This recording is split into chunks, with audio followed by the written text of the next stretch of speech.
Hello and welcome everyone to another episode of Closer Encounters.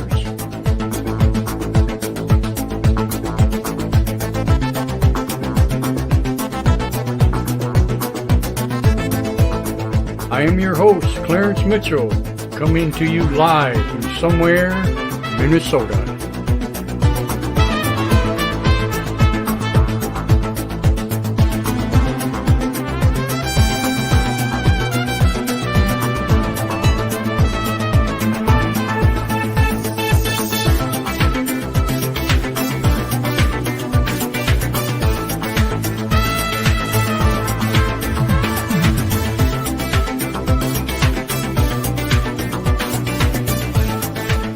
Would you like to be a guest on Closer Encounters? Or maybe you know someone that would like to be a guest on Closer Encounters. Or maybe you have a story to share. Well, please shoot us an email, closerencounters.info@gmail.com. Again, that's closerencounters.info@gmail.com.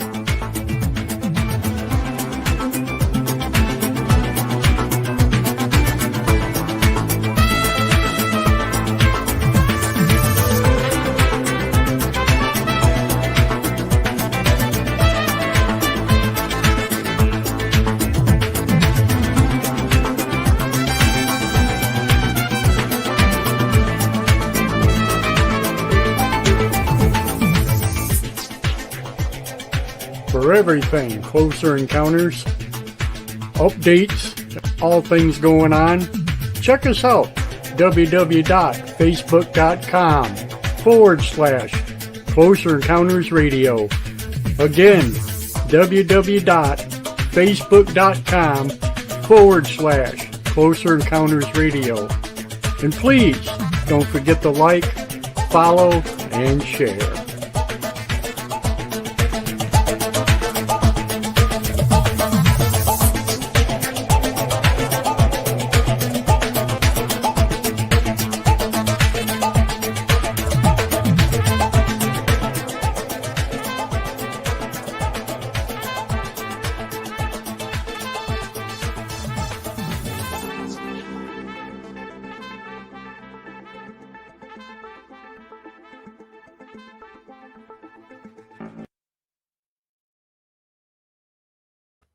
Okay, we are back, and hello everybody.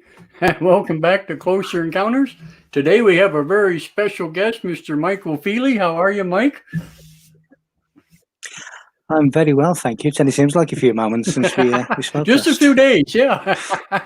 Just a few days ago. That's pretty cool. Yeah, Omar had a show with Watchers Talk with Michael, and you did a hell of a good presentation that day. If you guys missed it, you can always go back and on Omar's show and check that out. Actually, I think I saved it also on the Closer Encounters page.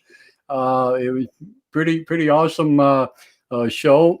And, we after the show and then I got to talking about, with Mike, I pulled him out to the side. I'm like, can you tell me something about numbers? And of course, Mike, he's awesome. He's done all his homework and research, and he's done many things in this area. So we're going to get to talk about that today, which is awesome. Because I need some answers, Mike. I'm looking for them, man. I'm telling you, it's crazy. Yeah, that's what we're all here for. We're all here to seek the answers, and when we think we've found them, it's good to share what we think we know. Absolutely, absolutely. Now you have your own website, and that's www.michaelfeeley.com. Is that correct? It's Michael-Feeley, which is FEELEY.com. But Okay. there's lots of things on there. So that's a good place to start. Thanks for the tip. I've fixed the problem that you highlighted for me, so thank you.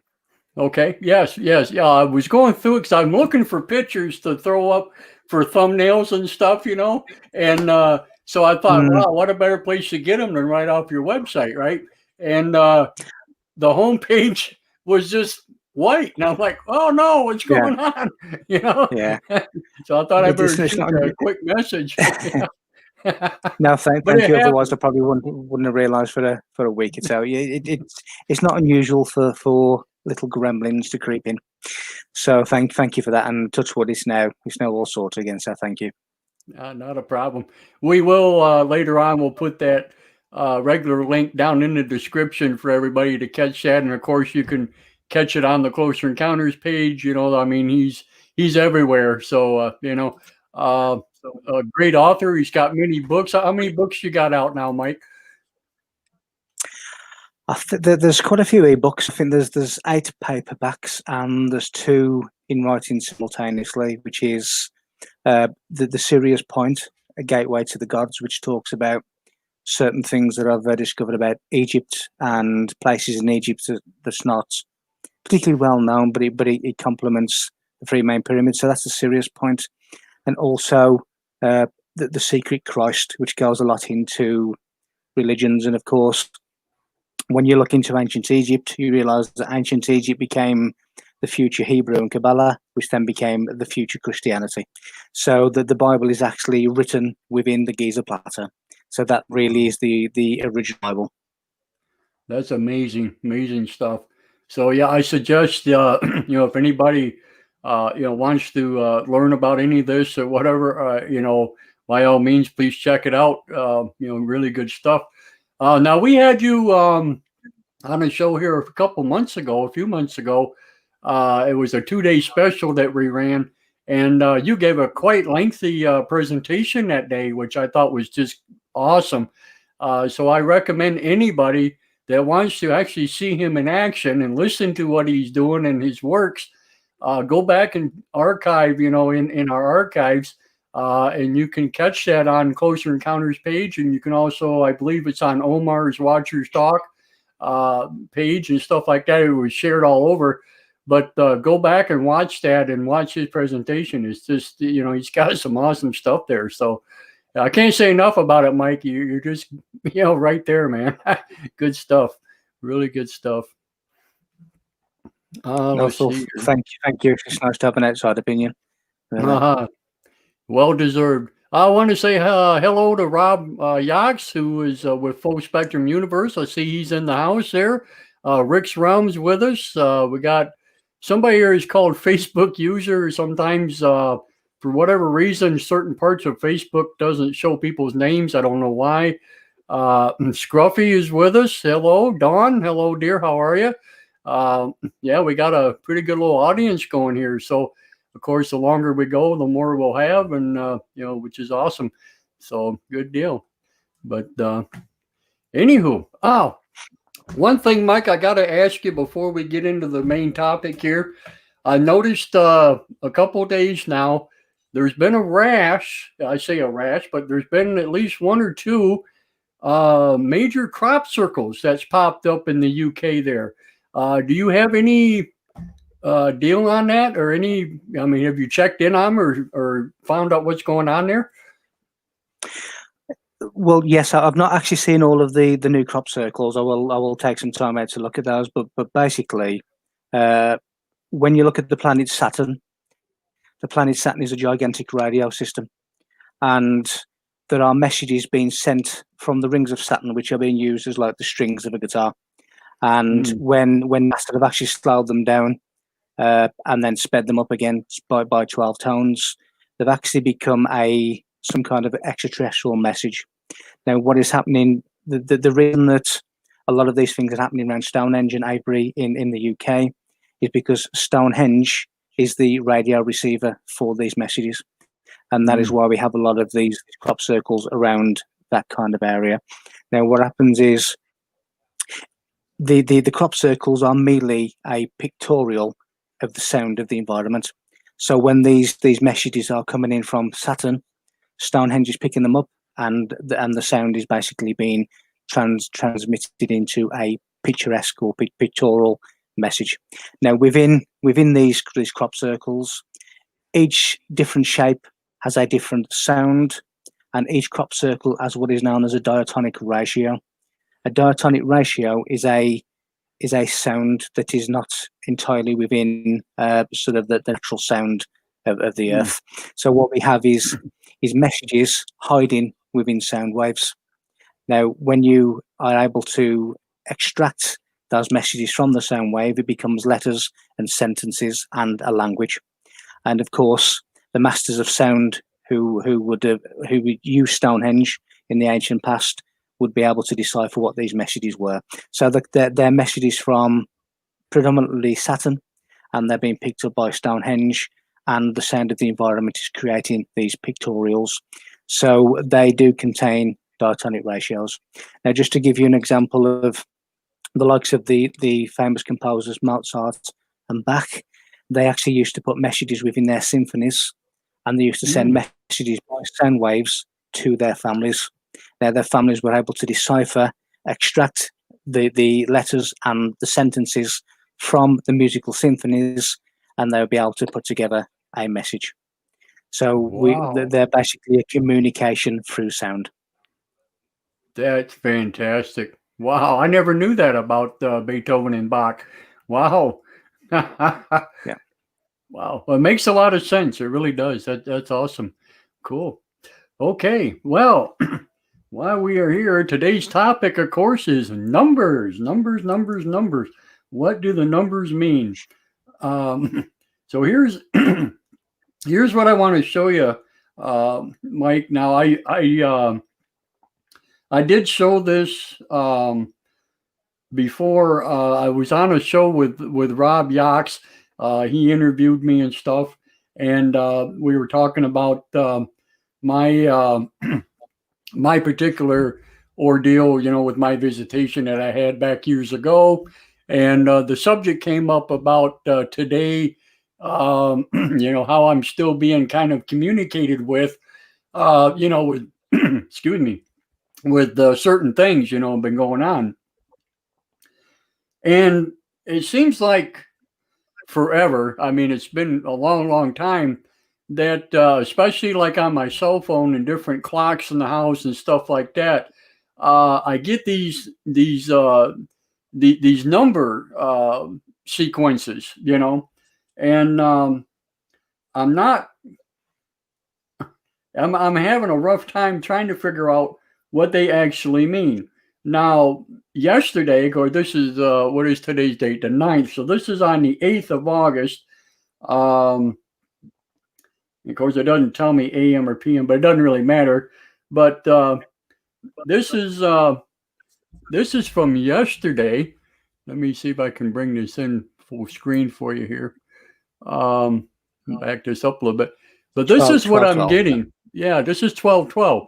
And if I keep scrolling, of course, you can see here, this is also yesterday, 11/11. And it's not like I'm sitting around waiting for this. Excuse me. Wow. But it's just, I'll happen to look, and this is what I get. Yeah. And there's 10/10. Now that's 3 in one day. 10/10, 11/11, and 12/12. That's crazy, right? And then, of course, that's a smaller one. You can't really read that one. But here we go. I mean, and it's really hard to show people with the glare. But I have gotten so many of these. So what I do is I screenshot them. There's a 10/10 there. So I screenshot these. Now, this one was taken the day of the interview with Rob. That he interviewed me, and and it just goes on and on. But I noticed a lot, like the 555, the 444 shows up a lot. The 111s and the 1111s. There's another 111. A lot of 1111s, and 10/10s and stuff, or 222s. Now, I take the screenshots, so I'm hoping here in the future I can correlate the days or maybe the weeks, you know what I'm saying, on these numbers, and maybe there'll be a match here or something that I can figure out, or some kind of a pattern, But this just goes on, and this is like probably 2 months worth that I have here, maybe a little more than that, But this is almost daily, Mike. I mean, it's just Every time I turn around, I'm catching. Now, some of these are like 4 o'clock in the morning. I'll wake up to go to the bathroom or something of that nature, and I'll look at the clock, and there it is. Some of these are in the afternoon. Some of these are in the morning.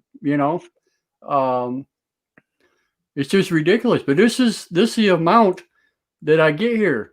You know, almost every day, if not every other day, and sometimes 2, 3, 4 times a day. Mm. Now, do you have this kind of an experience, or can you explain it for us, or what is Yes, the I do. background? I do. I ironically, I get the same with pretty much the same number sequences, and it's Really? normally 1111, 222, 22, 55. So yes, I do, and it's almost as if someone is moving your eyes to look at the clock at a certain second, certain. What I always say is the universe, the language of the universe, which is the likes of Galileo and the likes of Pythagoras, who said all is number.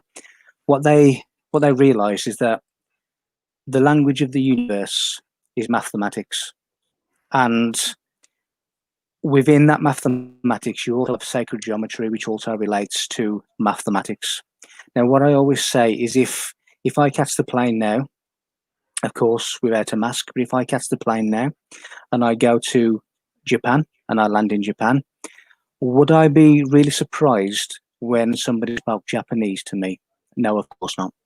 So Mm, when you okay. are in a universe that communicates through numbers, that communicates through mathematics. Now, the numbers that we have are, of course, numerical representations of the universal numbers.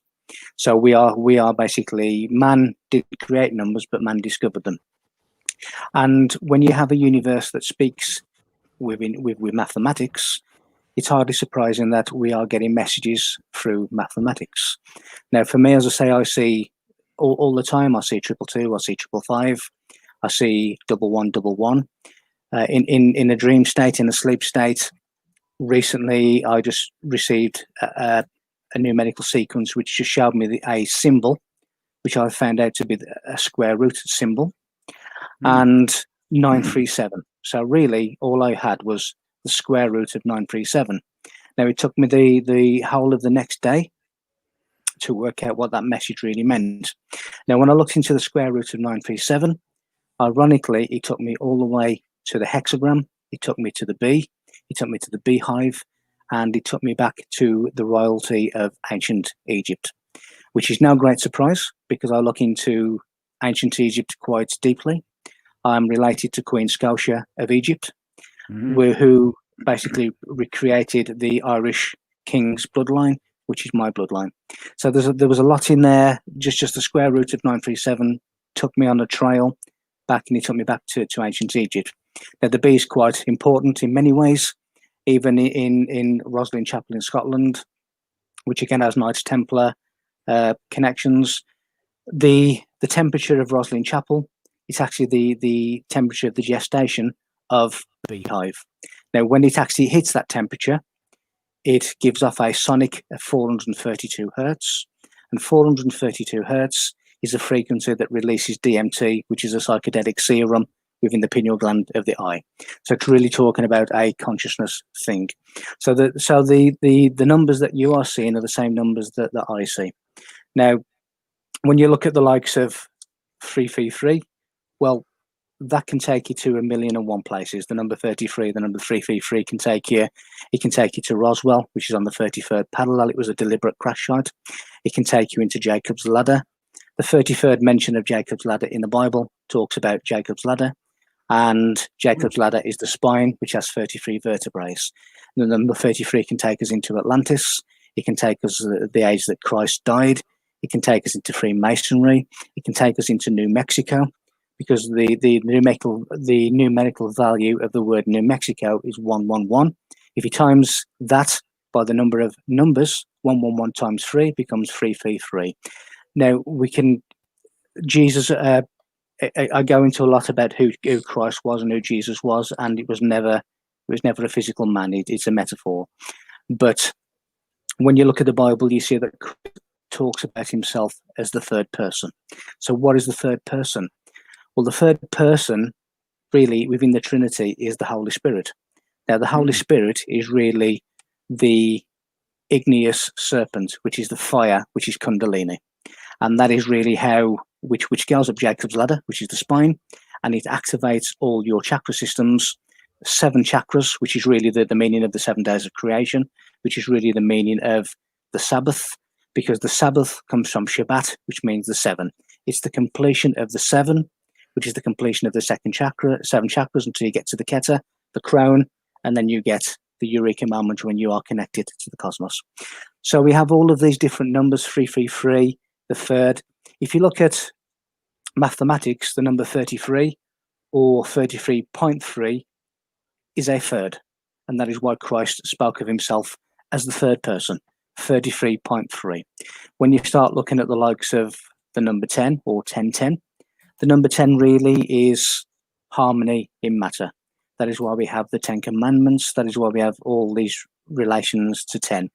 And when you look into the world of alchemy, you have the 9 parts of alchemy plus the 10th, which is Azoth, which is the internal fire, which gives us 10. Humans are based in mathematics. So when you look at the number 55, we go 5, 5. That's the number 10. That is the prayer position. That is the harmony in matter. When you look at the likes of 12 and 12, 12 is all of reality contained within a cube, because there are 12 lines that make up a cube. So we have everything is contained within this third dimensional cube, the square. So when you have 12, 12, you're looking at all reality contained. When you start looking at the likes of 4, 4, 4, you're looking in terms of spiritual awakening, divinity, and of course 4 plus 4 plus 4 gives us 12.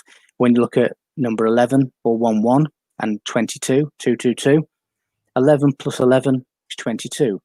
11 is really intuition, it is insight, it is enlightenment. Now when you have double 11, it becomes a double enlightenment. Now 11 plus 11 is 22. The human skull has 22 bones, and the skull is the place, the Golgotha, that is the place where we get the light to become enlightened. So all of the numbers that you are seeing relate to consciousness, enlightenment, and some kind of activation within. And again, the number 33, we can go into the Logos star, we can go into snow, we can go into star numbers, we can go into a centered hexagonal. So all of the numbers that you are seeing and that I am seeing relate to a consciousness, they relate to an enlightenment, and they relate to an inner workings that is happening within us. So I would suggest that the certainly when you see numbers in doubles and in triples and in quadruples, it is basically master numbers with greater energy because there are more of them. So everything that you're seeing, like I'm seeing, is to do with some kind of enlightenment, some kind of awakening, some kind of spiritual eureka moment that is happening inside you. Wow. Well, and here's the thing, Mike. On other shows that I've talked about now, I've been going through this for, it seems like forever. I call it the plague because it just upsets me so much that, because I notice it and I see it all the time, and it's like, why am I getting this so often, so many times? I mean, it's almost frustrating, because obviously I don't understand it, and I've tried to go to Google and different other search engines and try to find out, some of the meanings and stuff. But then I had this epiphany of, well, who is it that actually comes up with these definitions? I mean, how do they know if it's right or wrong? You know what I'm saying?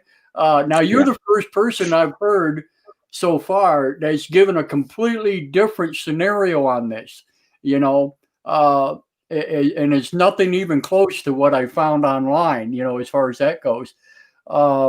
which is pretty ironic. But I guess what I'm trying to find out is what is it we need to be doing or looking for, or what is it that I mean, obviously they're giving me the message. Obviously I'm receiving it. Obviously I understand something's going on. It isn't like I'm turning a blind eye to it. So what is it I really need to do now? I mean, what's my next step? Any ideas? Well, a lot of these numbers that you've showed me, and again, is the numbers that that I see as well. These numbers don't necessarily mean one thing. They can, mean a spark of things. The number 22 is the biblical wheel. The number 22 is the amount of Hebrew letters, which is the language of light. So there's not a single meaning, but a lot of the numbers that you are seeing also relate to the right path, that you are going in the correct way. So they are telling you that whatever you are doing, it is the right thing that you are doing. Wow. So, awesome. so whatever it is that you're doing, and only you know that, then continue to do that, because you need to do certain things in order to get to where you want to get to. Now, when you come from a realm, the quantum field, where past, present, and future are the same continuous timeline. So there is no separation between what was the past, what is the present, and what is the future. So what it's really saying is you continue along the line that you are on now, and you will get to where you need to be. So intrinsically within these numbers, even though they do mean consciousness and enlightenment, and sometimes a triple whammy because you're seeing quadruple numbers, they're also telling you that whatever it is that you are doing, it is the right thing. So continue doing what you are doing. Would that be something that I'm doing at the time I receive the message? Or is this something that I'm doing in an everyday life? Or is it something, you know what I'm saying? Yeah, it would tend to be confirmation of something that you are doing in your general life. There are lots and lots of people, for me, sometimes when I'm doing research and putting things together and I'm getting these numbers, sometimes these numbers are actually confirmation of what I'm doing. Now, when we spoke, when I spoke to Omar and yourself a few days ago, and I said that when I went to San Francisco to do a talk, I was really, really curious as to what my room number was going to be at the hotel, because I knew that the room number was going to be significant. So as soon as I got the key, straight away, it was the 5th floor. The number 5 is extremely important because it's the pentagram. It's a symbol of the mysteries. Now, when you look at the Star of Bethlehem, it was really the pentagram, because the pentagram leads wise men to his inner Christ. So the 5th floor, the pentagram, was the first significant thing. The next one was the room number 515. Now, during this talk, I was going to be talking about Egypt and the pyramids. Now, 515 becomes very significant because the slope angle of the Great Pyramid is 51.5. So that becomes 515. Now, it also contains within a message that there's going to be some kind of spiritual epiphany, or something is coming that's going to happen. And of course, taking random pictures outside the hotel room and catching UFOs, seeing shadow people 7 feet tall in my room, the day before my talk, there was a lot of significance around this particular event, and numbers again, 515, 51.5 for me was significant, and I knew that it would be. So we do get spoken to in numbers. We do get confirmation. The meanings within meanings are that these things are a confirmation of what we are doing as individuals. I mean, does anyone really know what their final outcome is going to be? Does anybody really know what their final goal will be or should be? Sometimes we just feel our way through this. Sometimes we feel our way through the matrix. Now, the real meaning of the matrix is the womb, is the Mary Magdalene, the chalice, the Holy Grail, which is the womb. Because when you look at the likes of the true meaning of Egypt, Egypt is not what Egyptians call it. Egypt is what the Greeks called it. Egyptians call Egypt Misr, M-I-S-R, which basically, when you go through a lot of words and etymology of words, it basically means hymen or matrix, which is the womb. Now, the word hymen, of course, is where we get the word hymn, which we all sing in church. Now, when you walk into a church, you're going through the lunette arch, which is really the female genitalia. So we're going back to the chalice, the Holy Grail, the Mary Magdalene. Right. We have all of these intrinsic numbers, sacred geometry, these meanings that through semantics, which is really an agreed meaning for these things, we can take that this number means this, that number means this, that shape, that sacred geometry means this. So it's semantics, and it's an agreed interpretation of the true meaning of these things. And of course, every number, every letter, every word, every symbol, every shape has a vibration. And a vibration is also extremely important when you look at the ancient monuments, which were resonance chambers. And when you look at the thickness of the wall within the Great Pyramid, the thickness as a note becomes the 7 arpeggio scale. When I actually worked out, and I've done a mathematical formula for the speed of reality. And when I did the speed of reality, and I did a complete mathematical formula for that, much to my surprise, that some of the numbers within that speed of reality mathematical formula correlate to vibrations within the Great Pyramid, which I didn't know at the time. Wow. That there was some correlation. And this is basically what is known as the Ra system, or the Ra format, which is a series of numerics, sonics, which relate to vibrations, which relate to consciousness inside the Great Pyramid.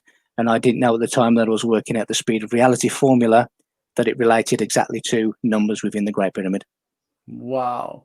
Now, when you say Ra, now you're talking about the Egyptian Ra, correct? Because there is a Ra about the law of one, and I think that's a whole separate entity altogether. Am I correct on that, or are they both the same? When you look at the meaning of Ra, it depends on what language you look. Now, if you look at Egyptian, Ra means sun, but of course, Amun Ra means the hidden sun, the hidden light.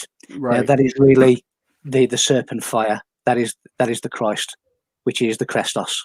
That is your serpent fire that is activated, and like a sweeping serpent, once it rises, it goes all the way up through the chakras, awakening your third eye, which is why the likes of the Mask of Tutankhamun has 2 serpents, because once these serpents meet at the third eye, you have a consciousness fusion.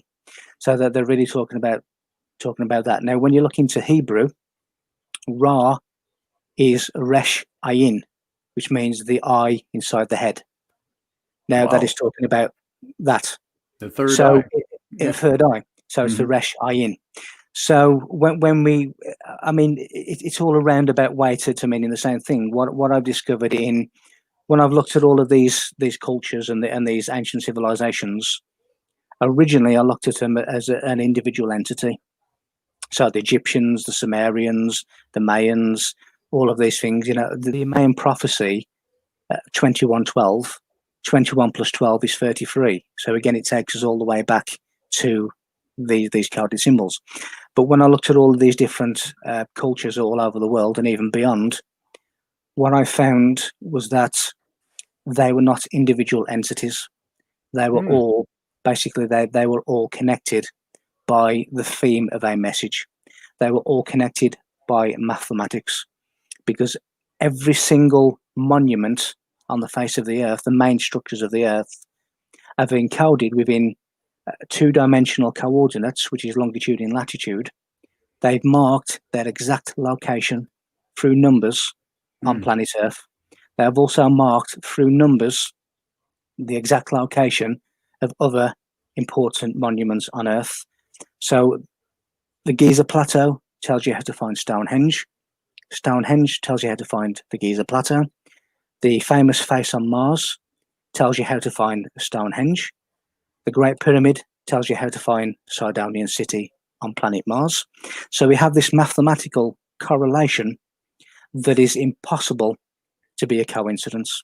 Now, what has happened is when I jump in my car, my automobile, and I wish to go somewhere that I've never been before, I type in a zip code on the satellite navigation, the sat nav, and it takes me to where I need to go. What these were doing, these advanced realms and entities, they were locating each other by mathematics. And if you were on the face on Mars, the face on Mars is exactly a mile long because that is a navigation length. Mm-hmm. Now, all of these things are navigational, and the pinnacle of this navigation is the Great Pyramid. Now, when a lot of New Age people tell you that Egypt and the Sphinx and the pyramids of Egypt came from Atlantis, I would actually say that the inspiration for the Sphinx and the pyramids of Egypt came from the planet Mars, which also has the gigantic face, which also has the pyramids, which also has these different things, and it also has the 19.5 degree effect, which is really everything in nature. Any anomaly in nature will always take a 19.5 degree from north or south of the equator. So when you see a tornado or any violent anomaly, it will be 19.5 degrees. Now, we have an energy belt through the center of the Earth, which is at 19.5 degrees. The whole of the Sidonian city has been mapped out geometrically as 19.5 degrees. So during the last ice age, 19.5 degrees went straight through the Great Pyramid. So the Great Pyramid was there during the last ice age, and so was the Sphinx, because the Sphinx represents Leo, which brought us into the golden age, out of the cold into the light. So they've all been mathematically marked for certain correlations. And when you look at astronomy, when you look at the location of the Sphinx and the Great Pyramid and the Giza Plateau, it actually tells you that the true birth date of Christ is actually 9/11, which again is another significant date. Wow. Because it was not the 25th of December. The 25th of December comes from the Romans, who wished for Christ to be amalgamated with Sol Invictus. And the birth date of Sol Invictus was the 25th of December. But the Egyptians, through their astronomy, are telling you that it's actually 9/11. Wow. That's crazy. So the 11th of September, where the Bible tells you that the woman appeared clothed in the sun. Well, that is talking about Spicer, the brightest star in Virgo, the Virgin. Now, that rises on 9/11 with the sun. So that Virgin is Mary, and the sun is the great seed, which is the Christ of the heavens. And that was 9/11. So the true birth date of Christ is not the 25th of December, it is 9/11.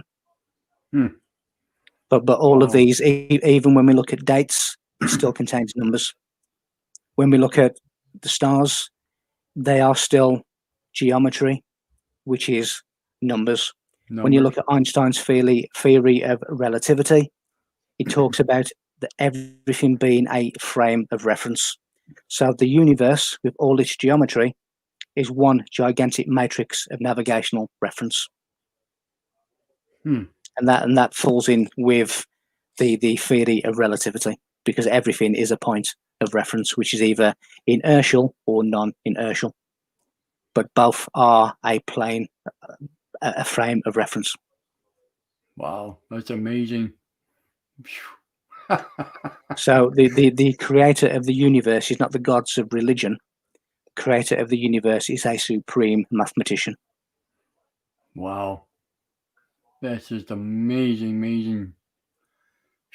How long did it take you to do all this, to find all this, Mike? I mean, I know you've spent quite a few years on this, but wow. The Mahaal Journey from the start, I would say, was 2009. But the what I call the early years were more experiences, having walking outside and seeing gigantic cigar-shaped UFOs, 3 of them, seeing in the night sky. I would actually see dimensional wormholes opening up in the sky, and I would actually witness craft coming out of them. So different things. I've actually stood next to an extraterrestrial. I've seen things during the day just above me. That I've had telepathic messages to go to certain locations. I've had telepathic messages telling me different things. So the early years for me was that kind of encounter, and probably the last 2 or 3 years, as all this coded messages and the relevance of these monoliths and monuments, that's only really become pinnacle in the last couple of years. So when I've looked at the pyramids and things like that, and even fantastic researchers like Graham Hancock is still scratching his head as to why the Great Pyramid faces due north. When you look at the human body, which is a result of a dead star in the Orion Nebula, when a star dies in the Orion Nebula, it creates carbon and it creates oxygen. Carbon and oxygen are the main component parts of life, physical life on Earth. Now, within carbon, the carbon atom is shaped as a tetrahedron. It is a pyramid. Now, when you put a carbon atom and you face it due north, it rings like a bell. That is why the Great Pyramid faces due north, because it represents humanity. And it represents the conscious of humanity. Now, what I've also done inside the Great Pyramid is I've put an overlay of the human head over the Great Pyramid. And what I've found is that they are telling you the exact location of what is known as the endocrine system of the brain. Endocrine means secretion within. Now, inside the brain, we have the likes of the pituitary gland, the pineal gland, and the thalamus, which are the three main component parts of consciousness, of enlightenment. Now, these give off a secretion which is yellow and white, or gold and white, which of course is the biblical land of milk and honey. Now, when you look at the flag of the Vatican, that is gold and white, or yellow and white, which represents the secretion of the pineal gland. When you look at the word Vatica, it comes from Vatica, which means third eye. When you look at the pyramid of Tikal, the main pyramid of Tikal, Tika means third eye. So they are all telling you about this inner consciousness inside the head. So when you look at the map overlay over the Great Pyramid, you'll see that where the King's Chamber is located is marking the exact location of the pineal gland. Where the Queen's Chamber is located, it marks the exact location of the pituitary gland. When you look at that little tower, which represents the thalamus, the tower is the Shinto tower. Shinto, what you see in Japan and China, Shinto means pathway to the gods. Wow. So they are telling you that this is your antenna to that. Now, when you start looking at the subterranean chambers of the Great Pyramid, the subterranean chambers, and again, Egyptologists still don't know to this day what they represent, but the subterranean chambers represent the subconscious mind. The subconscious mind is basically 95% of the thought patterns of your brain. And that's the subconscious decides whether or not it's relevant for the conscious mind to know. And if it is, it passes that deciphered information to the conscious mind, which is represented by the pituitary, pineal, King's, Queen's chamber. So it's really, if you look at the Great Pyramid as a gigantic replica of human mind consciousness. And that is what they were telling us. Wow, that's amazing. Phew. And of course, the pyramids are full of mathematics. In fact, the mathematics are so advanced, and some of the codes that I found inside these tell me that actually the creator of the universe put them there. And I think the creator of the universe created the Sidonian city, and I think the creator of the universe created the monuments of the world. Now, when people ask, well, why are the monuments different shapes? Because they are all different instruments of the orchestra. Gotcha. You may have a trumpet. A trumpet is a different shape to a drum. A drum is a different shape to a guitar, and so on. Each have their own unique sound that contribute to the orchestra. Right. And that's why I think that they're all different shapes. Sonics. I've been into the inner circle of Stonehenge, and I've heard people with what is known as a tonal rill, which is really voice harmonics. I've actually heard them and witnessed them make the stones reverberate and speak in a circle. And when you look at modern day cell phones, we have ringtones.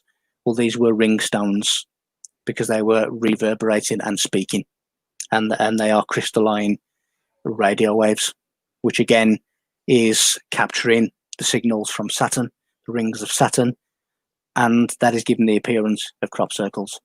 Well, it kind of reminds me of the biblical story of the walls of Jericho when they were told to blow the trumpets, and they walked around and around, the outside, and eventually, of course, the walls come down because of the trumpet sound, which is quite amazing. I mean, it's I'm just kind of listening to you, and I'm all of a sudden I get these flashes of these scenarios going on, which is pretty remarkable. Wow, that makes a lot of sense. It is. And again, the Golgotha, the place of skulls, the walls of Jericho, which is also the mind, because Jericho means moon. So the Jericho is the city of the moon. When you look inside the mind, you have the semi-ganglion nerves, which are encased by the skull. Semi-ganglion is basically the moon. So we can relate the walls of Jericho to the skull, which again we can relate to Golgotha, the place of skulls. Wow. So when you have these biblical flashes, it's because there is a relevance to that.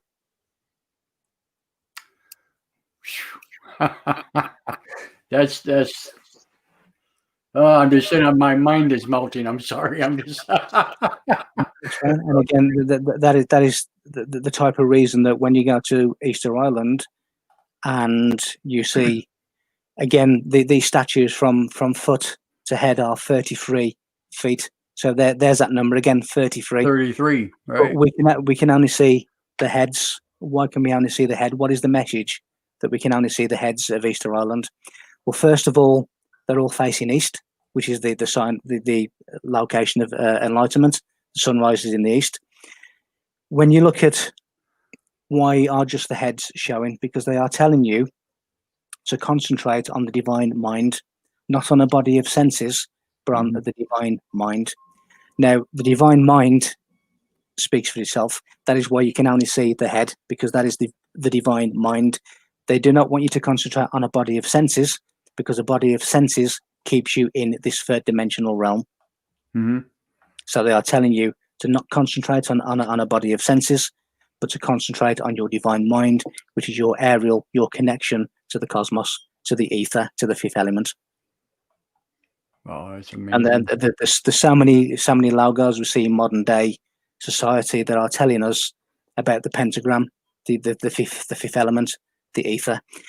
For an example, when you look at the Dell computer logo and you look at many other logos, you'll always notice that the letter E stands out. It's a different shape or a different angle, because the letter E is the fifth letter of the alphabet, the number 5, the ether, the fifth element. Wow. So they are actually encoding this inside logos, brand names, all of these different things. Now, do you think people do this on purpose, Mike? Do they actually know this, or do you think it is more of a outside forces that cause people to make logos such as that? You know what I'm saying? Or I mean, you know what I mean? What has happened is a really long time ago, centuries, thousands of years ago, there were the likes of the ancient priests and the pharaohs who were really controlled by the ancient priests. The ancient priests, the high priests, contained the knowledge. Now, the likes of Pythagoras was an Egyptian mystery school initiate for 22 years. Again, number 22. But he took a lot of the Egyptian stuff back to Greek philosophy. Now, the Kabbalah, again, which talks very highly of numbers and numerology, it really comes from Egypt. It's just a slightly corrupted version. Now, when you look at Moses on top of Mount Sinai, then he received the law of God. Receive in Hebrew is kibel. Kibel is the word Kabbalah. So what they do is they receive this secret information. Now, what they decided a long time ago is that they needed to protect this secret knowledge, and they needed to keep it away from the unsophisticated, the uninitiated. Initiation just means spiritual transformation. So they needed to keep it away from the masses who were not initiates, who were not invited into these sacred halls of wisdom. So what they did, they encoded it, and they surrounded it with stories, superficial stories, that was really a metaphorical concealment of what it really meant. Because by doing that, only the initiates, only those who have been taught how to interpret these things correctly, would understand what it meant. So they did it a lot of the time to protect it, but they also did it because they wanted to keep secrets to those who were chosen to be given the secrets of sanctity. So we basically, the things that we believe in, all of these different multiple religions, there are 4,200 recorded religions on the earth today. Each one of these are telling you something slightly different at the superficial levels. They're all telling you that their gods are the same God. What they don't actually realize is that it is the same small group of people that have created all of the religions. But if you imagine that the truth is the bark of the tree, and all the different religions are the branches of that tree. Now, each branch thinks it is separate to every other branch, but what they don't realize is that they are all part of the same tree. Now, when you look at the Abrahamic religions, the main religions, Islam, Christianity, etc., they are the Abrahamic religions. Now, if you just change the letters around in Abraham slightly, you get Brahma. So then straight away, you can then bring Hinduism into the mix.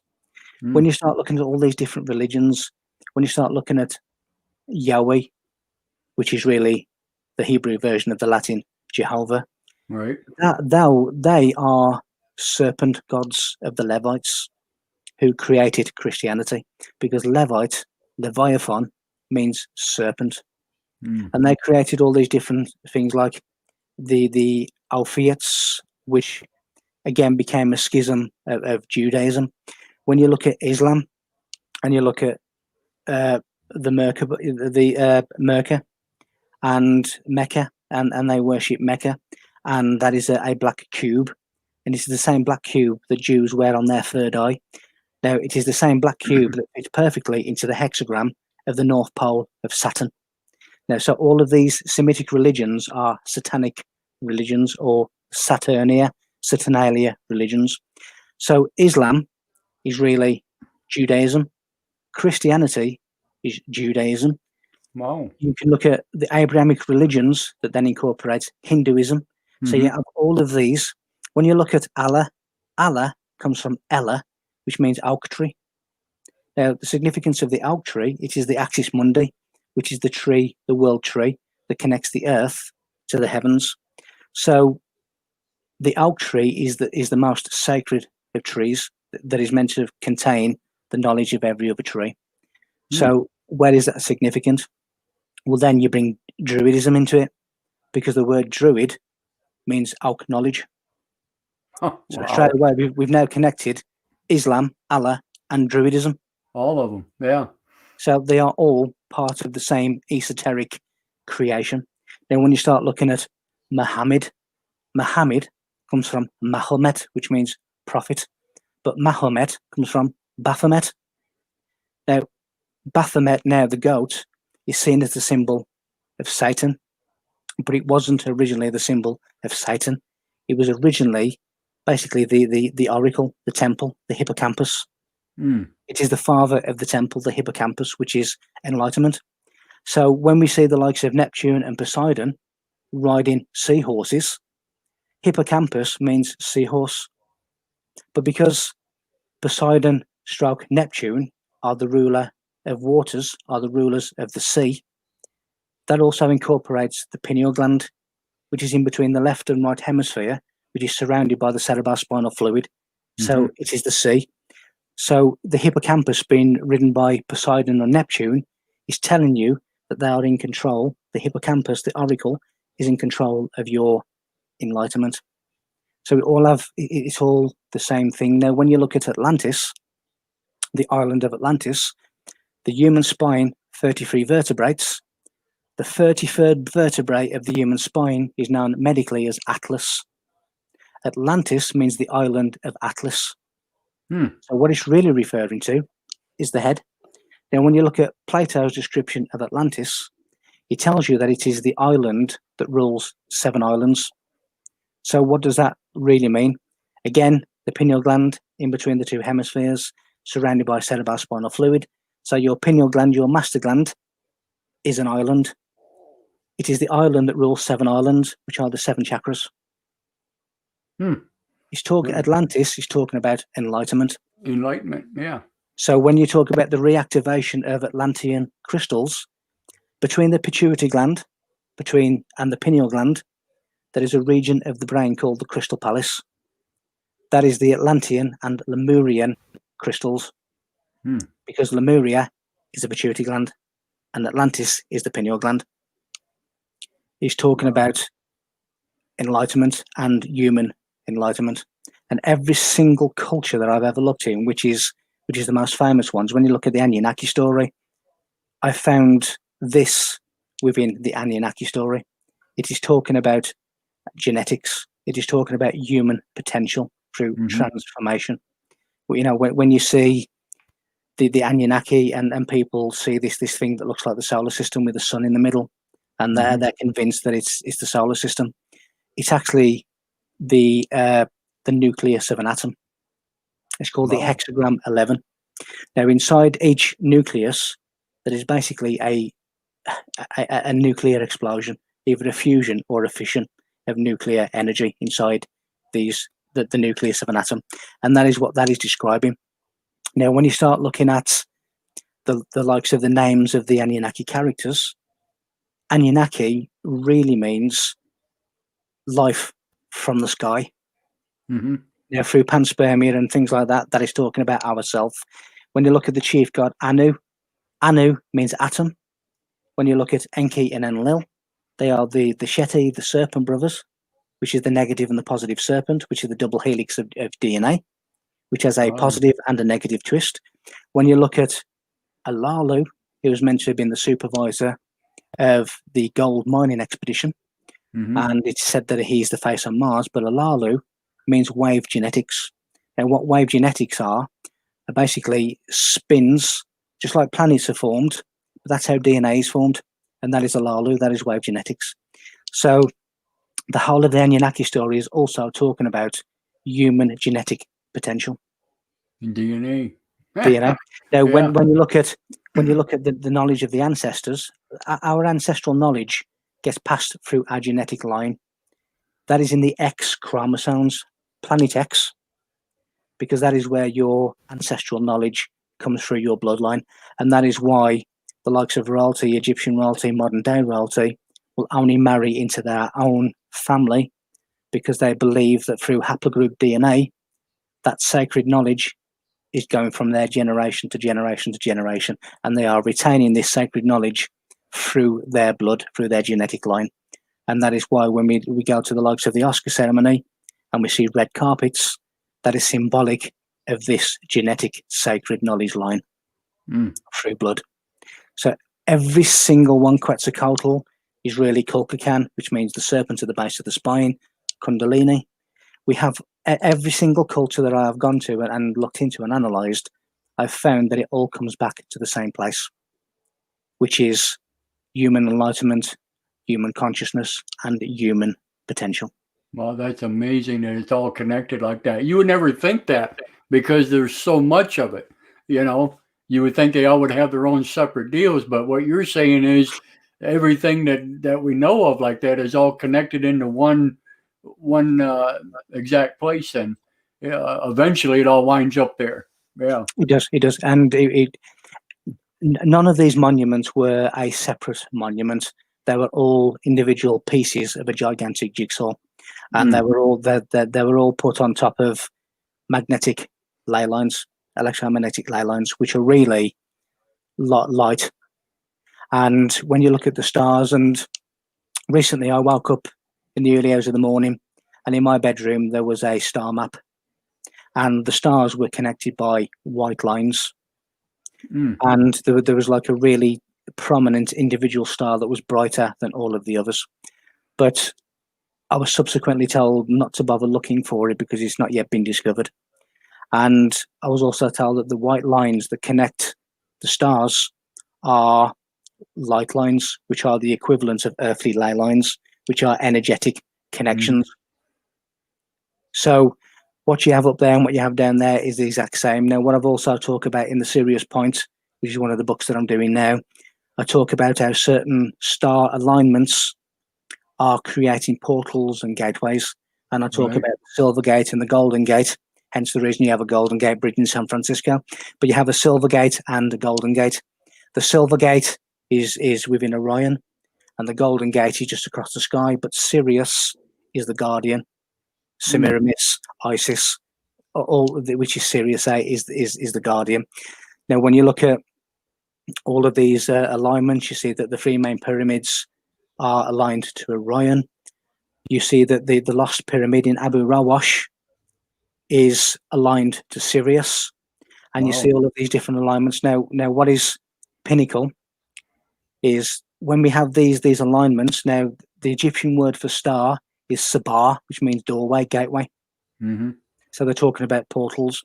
Now, when you start looking at the likes of, it takes the light of the sun 8 minutes to get to Earth. Sirius A is 8 light years from Earth, and the three main pyramids of Giza are 8 kilometers from Abu Rawash. So we have 888. Oh my goodness! Now 888 is the number of Christ in Greek. 888 is the number, and 88 is the number of gateways and portals. I mean, just Saturday, just yesterday, we had the 8th of August, which is 88, which is the Lion's Gate. Oh my goodness! Now, wow. For anyone who's seen the film, the movies Back to the Future, the movies from the 1980s, Right. have you noticed the speed in which the DeLorean car had to go and had to reach in order to go through a gateway? 88 miles per hour. Yeah, that's right. So even the likes of Spielberg knows this.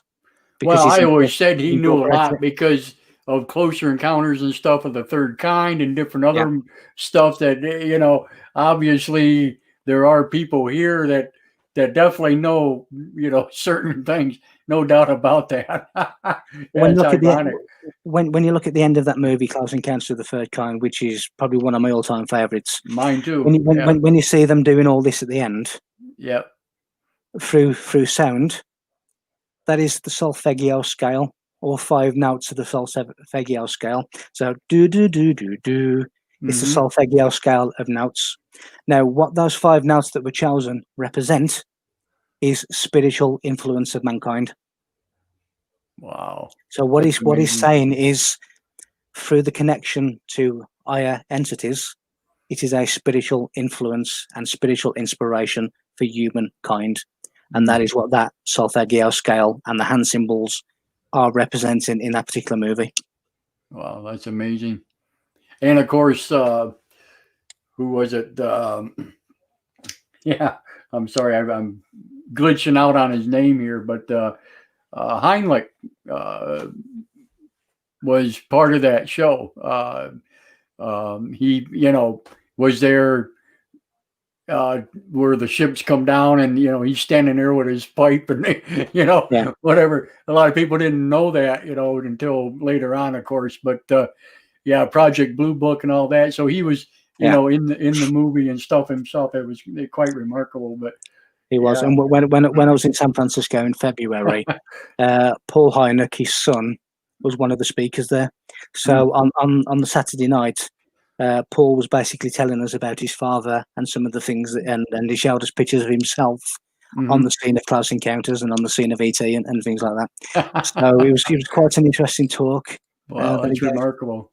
That's remarkable. But there are people like that who are certainly in the know, and they're telling you through their own way. Right. And that's what I was saying about earlier, about how this knowledge is in plain sight, but it is Mhm. hidden. It is hidden within metaphors. It's hidden within codes, because then only the people who understand those metaphors and understand those codes can actually Mhm. translate it correctly. And that Correct. is the way in which they are keeping this knowledge to themselves. Mm. So, okay, we got some questions here. I want to go back. Let me back these up a little bit. Oh, I want to say hello to a bunch of folks that came in. Allison's here, BJ's here. Hello. Um, let's see who else we got here. James is with us. Peter's with us. Wow, David Rooker's with us. Hello, sir. How are you? Scott is with us. Mike Brown. Hello, sir. How are you? Omar is with us. Fantastic. Yeah, we got a few questions here. Let's see here. Well, this is a decent one here.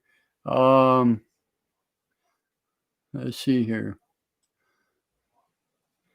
Let's bring this one here up. This is it says, I never had any unique experience with numbers till just after my wife's death. Before her death, she asked me about giving me a message after she passed to let me know that she still existed. I began seeing 1111. Either I'd look at the time on a billboard, even on back of trucks as I'd number, but many times I have seen this. Okay. I have never heard of the 1111 or any reference to a number pattern before I just began experiencing this. Thank you for this video. I find this so interesting. Oh, very good. Well, that's awesome, Mike. Yeah. So, Mike, again, you said that the 1111 is actually, when you combine them, it's 22. Then that's correct, right? It's part of that, yeah. I mean, 1111 again is insight. It's also emanation of light. Mm-hmm. It's also one of the pinnacle numbers of universal creation. So we have number 9, which is prominent throughout the world, throughout the universe. But the cousin of number 9 is number 11. So it's all part of the universal makeup.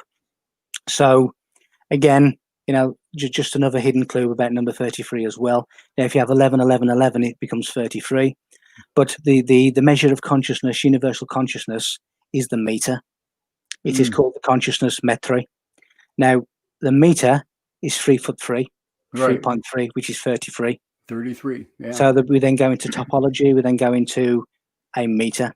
So every which way you look, you come back to a number or a sacred geometric shape which corresponds to a number, whether that's the Mandelbrot set, which is a crop circle that turned up in the 90s, which is the Mandelbrot set is something that is so complex. Yeah. It can only be recreated by a computer. Exactly. Yeah. Now this turned up as a crop circle. Yeah, they're still talking about that to this day. It's so baffling. Nobody could figure it out, yeah. Wow. Well, it's basically a mathematical formula of Zn, and it's infinite fractals. So when you look at the Mandelbrot set and you looked at the tip of the Mandelbrot set, which then gave you the same shape, then you look into that and it's a smaller version and smaller, and so it was just a infinite fractal.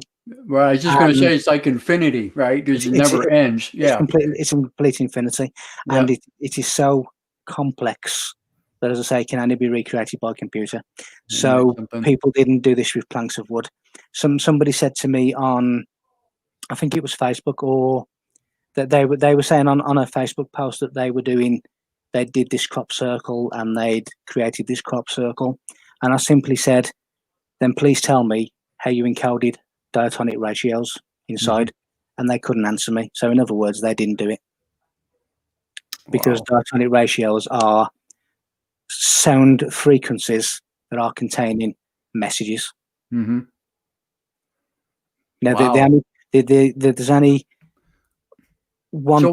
There's a couple of places in nature, and one of them is the call of the whale. That is a diatonic ratio. Otherwise, it is not a natural sound. Right. Yeah, and they got that long, drawn out, kind of ordeal. Where with like dolphins and stuff, they're more of a jittery, kind of deal, whatever. But yet they all use magnetic frequencies and whatever to navigate with, right? I mean, Yeah, they have a sonic map of the world inside their brain, so that they're always able to, unless they get caught up by naval sonar, which screws their mind. Ordinarily, they know exactly where they are, and even a bumblebee does just the same thing. Right. And it has particle lights and sonic, so it can actually locate where it is. See, and that's scary stuff, Mike, because we were talking, and I don't mean to change the subject, but we were just talking on our last show there with Omar that we were talking about the bees disappearing, and how the whales and stuff are getting all mixed up now, with different things. Elephants are being killed, and stuff like that. And like I said, I blamed it on the Earth shift and the Earth tilting and stuff like that, changing the magnetics. But you came up with a point about the 5G, and you're saying that, you believe it was all 5G ordeal that was doing all this, especially with the birds that fell out of the air and different things like that too, Yeah. They're basically testing with the 2,000 odd satellites that are in the sky beaming down, and the masts that are appearing. They are basically testing out different frequencies, and we know from military experiments that certain frequencies can actually kill you. Oh, absolutely. So right. when you see birds just dropping out of the sky dead, and when you see birds, and I've seen this, birds are actually attacking 5G masts. Because there's obviously something that's irritating them. Sure. Now, when we start changing, the body is electromagnetic, and when you start looking at the apple of Eden, when you start looking at the consciousness perception of the body of reality testing, you see that this electromagnetic field of Earth, of the body, creates what is shaped like an apple. That is the apple of Eden, because the body is the Garden of Eden. So when you see the apple logo with a bite mark out of it, that is really symbolically telling you that they are disrupting this energetic flow of the body. Now that is the consciousness perception, how the consciousness rides on that. Now, because we are electromagnetic and we are connected to the human resonance of Earth, it has been scientifically proven by experiments that when people have been taken out of the human resonance, they become very ill. They start getting migraines, they start getting headache, they're becoming very ill. Now, when they're put back into the human resonance, they become well again. Now, the human resonance is really an electromagnetic. So the body, the electromagnetic of the body connects to the electromagnetic of Earth. Now, if you want to see Earth's electromagnetics, go and look at the Northern Lights, because that is physical sign of Earth's electromagnetics. Now they connect and they pass information to each other. Now, when you start messing and introducing frequencies into the Van Allen belt and different places around the Earth that is screwing up this electromagnetics, you are affecting the human body. You are affecting the harmony of the Earth. So what they are doing is they're testing different frequencies. Well, that's strange that you say that, because I was just sitting here thinking when you're talking about the Northern Lights here in Minnesota, especially, and because of the comet, that they were just watching the last few weeks, they have noticed the Northern Lights more during the summer months of all times to see it than they have the whole winter, which is normally when we see it. You know what I'm saying? So that's pretty strange, isn't it? I mean, it's because they're messing with the natural electromagnetics of Earth, which is really messing with the natural electromagnetics of the human body. So when you look at the creation of the universe, you have electricity and you have magnetism. Now, when they join together, and they are allowed to join together by a neutral, that's why atoms have a neutral as well as a positive and a negative, they come together as electromagnetism. That is a universal force. So throughout the universe, we have electromagnetism, which is really also the creation of ourself, the body electric. The body Really. electric. Now, Right. when you start messing around with this and start putting artificial things which are interfering with that harmony, then you will start seeing the results that we're now seeing. So do you think we're going to stop receiving these numbers and these messages? I mean, do you fear that that's going to happen, or are you hopeful that this is stronger than what they're capable of doing? I mean, What they're doing now has been in the planning for hundreds and hundreds of years. Now, when you start looking at biblical prophecy of the end days and stuff, it's really a well executed plan which is passed on from generation to generation. But the universe is ruled by cycles. Everything inside the universe is ruled by a mathematical sequence which it does not deviate from. Now, that can be the smallest of subatomic particle. It can be a pentaquark, which is even smaller than a subatomic particle. It can be a small animal. It can be the gestation period of a child. It can be anything in the universe relates to a number. Now, when you start looking at how can we tell, how can we actually measure where we are, how far we've gone, and how fast we've got there through time. But time is also numerical. Now, the forces that control these universal cycles, and with it becomes the age of Leo, the age of Aquarius, the age of Pisces. These things are cycles which has the force of the universe behind it. So no matter what these people try and do to infiltrate and stop these things from happening, these cycles are far too powerful for them to do that. What they're trying to do is they're trying to do as much as they can to disrupt it, but they will not prevent it. Now, if something wishes to pass you a message or pass me a message, then it will continue to do so, regardless of whatever. Regardless of what they do. What they do is irrelevant. Now, if all of a sudden all the satellites come down and we have now digital clocks or mobile phones, then you will see numbers in other ways. As I say, I've had numbers given to me in a dream to go and work out this message. Well, that's and that's like Mr. Brown there that was saying, you see it on license plates, on doors, on houses. Sometimes people catch it, on billboards, different other things. People just happen to catch that number as they're driving by, So let me ask you this, Mike. Do you think that this is something that just everyday people can gather? I mean, is it, or do you think it's just a certain percentage of people that just happen to catch that part of the awakening, or, you know what I'm saying?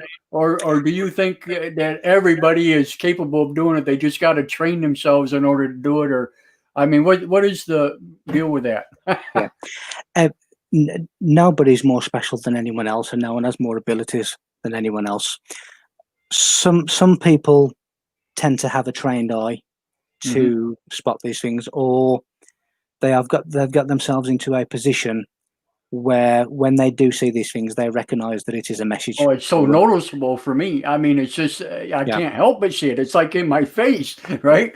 and it is for me as well. Now, it is said that the average person, most people, will see at least 1,000 symbols each day.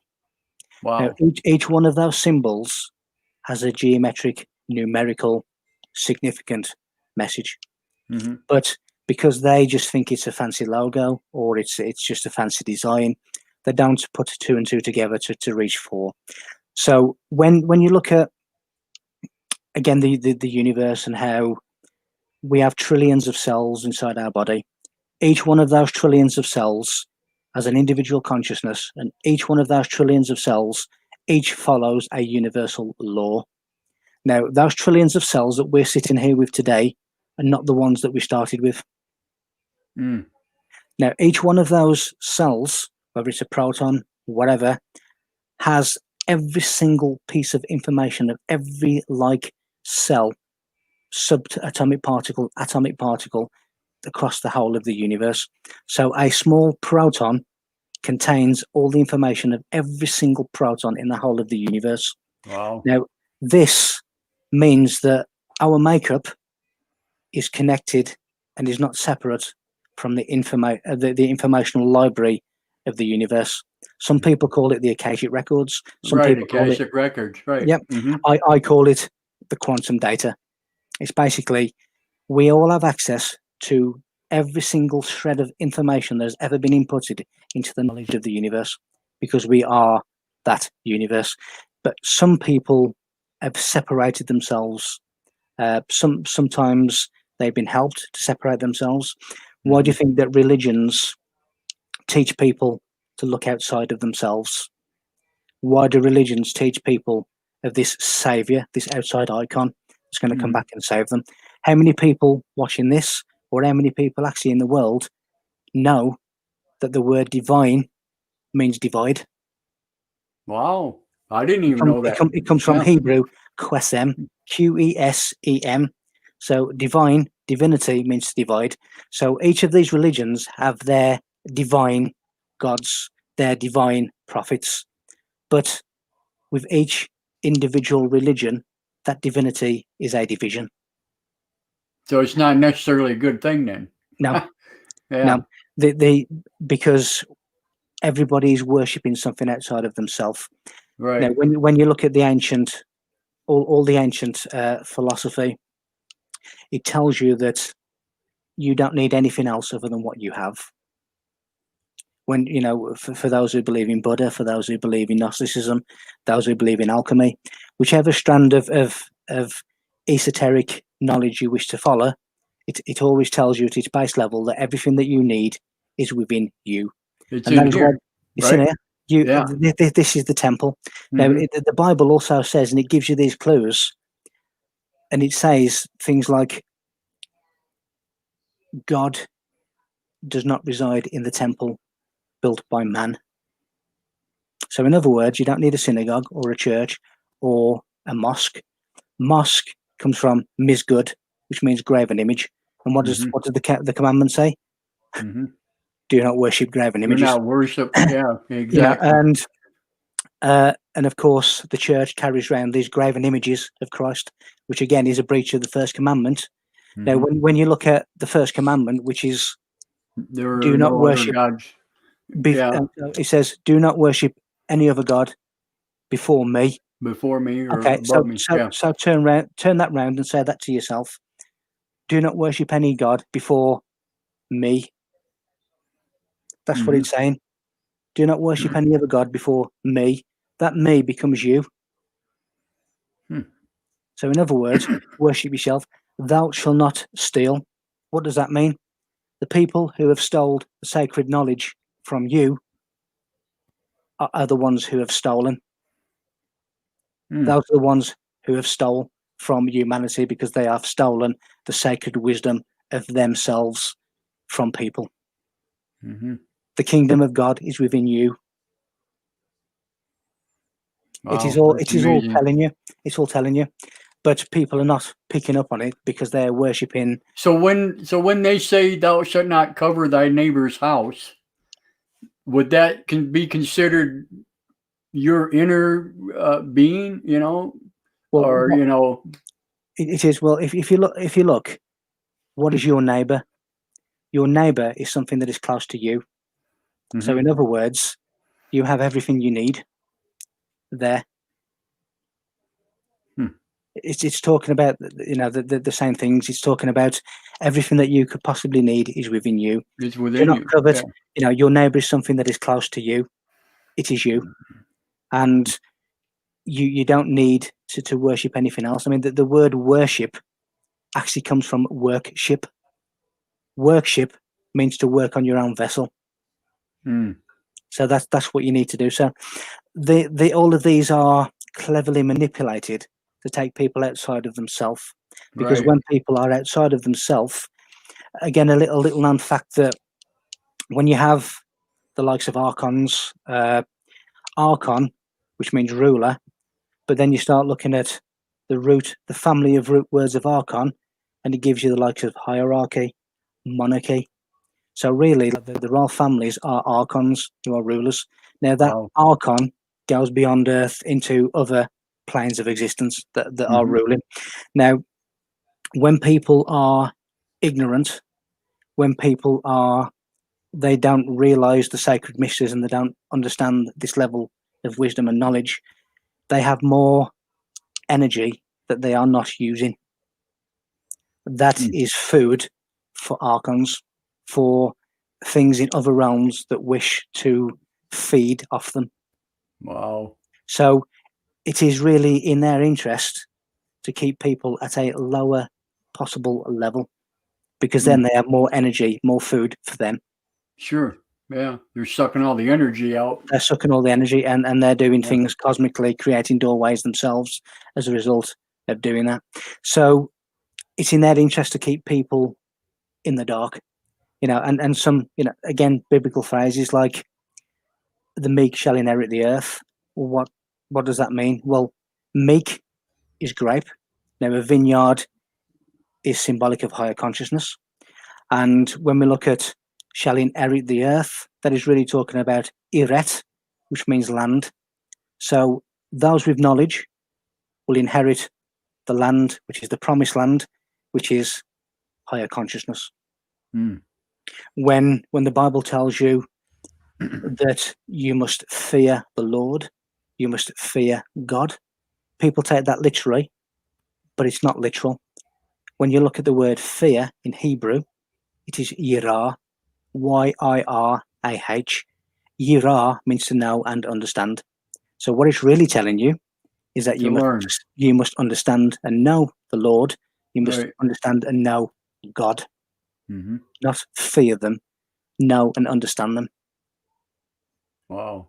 So we have this complete canopy, where the likes of the club of the likes of the Church of Rome believe that it had got its authority from Saint Peter. Now, Saint Peter gave the Vatican, the Church of Rome, the keys to heaven. Now, when you actually look at the map of the Vatican City, it actually corresponds to the Silver Gate, which is one of the gateways to heaven. So does Damascus, so does Jerusalem. So whoever controls the holy city of Jerusalem controls the gates, the keys to the gates of heaven. And that is why it's such a hot place. So all of these things, really, the Vatican, the Church of Rome, gets its authority from the apostles, who were the closest inner sanctum to Christ. They chose that there should only be a few, because then it just keeps it very contained. The more people you have, the more questions you can ask. But the whole authority and the whole existence of the church is the resurrection of Christ. Now, when you have the likes of Saint Philip, who has said that he who believes that first you must die in order to resurrect is wrong. It is a living resurrection. Now, the living resurrection is the rebirth of self. It is the second coming of self, which is basically an initiation. And the initiations that the likes of the Masons do are basically the resurrection. So it is a rebirth of self. It was never some Christ figure that died and resurrected. That is all symbolic, again, of the number 33 and different numbers. So everything that we could possibly need is within us. We don't need outside icons. We don't need all of these different gods, because they are man-made canopies to prevent you from getting to the higher place. Wow, that's amazing. Ramonica, she asked, did Michael say meek equals grape? Okay. Oh, as in the meek inheriting here. So you want to explain that one more time, Mike, if you could? When you look at the etymology of words, the meek, it basically comes from grape and vineyard. Now, a vineyard, when you look at the likes of alchemy, at a certain point, you ferment. Now, at certain points in a vineyard, you get wine. The grapes ferment. Now, this is all to do with a higher consciousness and a higher awareness. So what it's saying is the meek, the higher aware, shall inherit the Irat, which is the land. Now, when you look at the likes of Moses that took people to the promised land, The promised land is the Christ consciousness. Now, the story of Moses, he took the Israelites from captivity, which is in the Klipoth, which is basically the lower chakras, and he took them through what the Gnostics and all that call the open sea, which is the path of least resistance. So Moses takes you from your lower chakras through the open sea, which is the parting of the Red Sea, and he takes you through the path of least resistance, the open sea, to the promised land. So you start off in the wilderness, which is ignorance, and you follow Moses to the promised land, the Christ consciousness. But and it that took is him why, 40 years to get him there. but ironically, 40, when I was talking about the apple of Eden earlier and the electromagnetic field of the body, when this electromagnetic field is created by an upward thrust from the sacral chakra, it actually creates gamma waves, and gamma waves operate at 40 hertz. Oh, it is I should have known. the number 40 relates to gamma rays, gamma waves, which is super consciousness. That is why 40 rained for 40 days and 40 nights. Moses in the wilderness for 40 years. Christ was in the wilderness for 40. It's the number 40. It's to do with gamma waves and super consciousness. So somebody said to me once, and Almar knows this because I've told him, that I was on a radio show and somebody called in and said, numbers and mathematics have nothing to do with the Bible. And I said, well, why is there a scripture called Numbers? Obviously, it has everything to do with the Bible. It's everything to do with it, because the Kabbalah, bearing in mind that the Bible is a division of the Hebrew Scriptures, the Kabbalah, which are basically the Levites who created Christianity, the serpents, the serpent worshippers, which is what you have Jehovah and Yahweh, which are mythical serpent gods, just like Quetzalcoatl, which is a serpent god, which is Kundalini. These the Hebrew Scriptures are what we have as the Bible. So quite rightly, they're going to put their esotericism inside these biblical scriptures, and the Bible is full of numerical codes. Everywhere you can look, you can count so many letters, and you can actually put all these codes together and it will form something else. It says in the Torah thousands of years ago that in the year 2020 it says coronavirus. It actually gives you coronavirus, and this was in the Torah thousands of years ago for this year 2020. So these things are a well executed plan because they know they're coming, but numbers and numerology and sacred text and all that is very, very strong. So not to get off on a real religious tangent, Mike, I got to ask you this then. Are you actually saying that all religions, regardless, are connected, basically? Yes, at their foundational levels. The only reason why I say this is because you'll get people to just say, and even I've said it before, that religion is nothing more than a man-made thing, and blah blah blah. So a lot of people don't follow religion because of that, because they find it corrupt. You know what I'm saying? Yeah. So, go ahead. I'm sorry. It's corrupt at the public levels of teaching, because when you actually again look at the word, the Holy Bible, that translates as the secret book. Now, when you start looking at the Bible and other religions as it is taught, then it is corruption. It is full of scaremongering. It is full of follow this or this will happen to you. If you don't follow Christ, you're going to hell. Hell is really the alchemical condition of your body, because if you walk around constantly in anger, constantly in hate, constantly cursing everyone, then the chemical, the sulfur and the brimstone of your body will be of fire. That is perpetual hell. If you do the opposite, then you are walking around in a heavenly state. Now, they control people by the offer of reward or the punishment, which is fear. So you follow Christ and you will go to heaven. You follow... Yeah, free. just had to jump. Go ahead.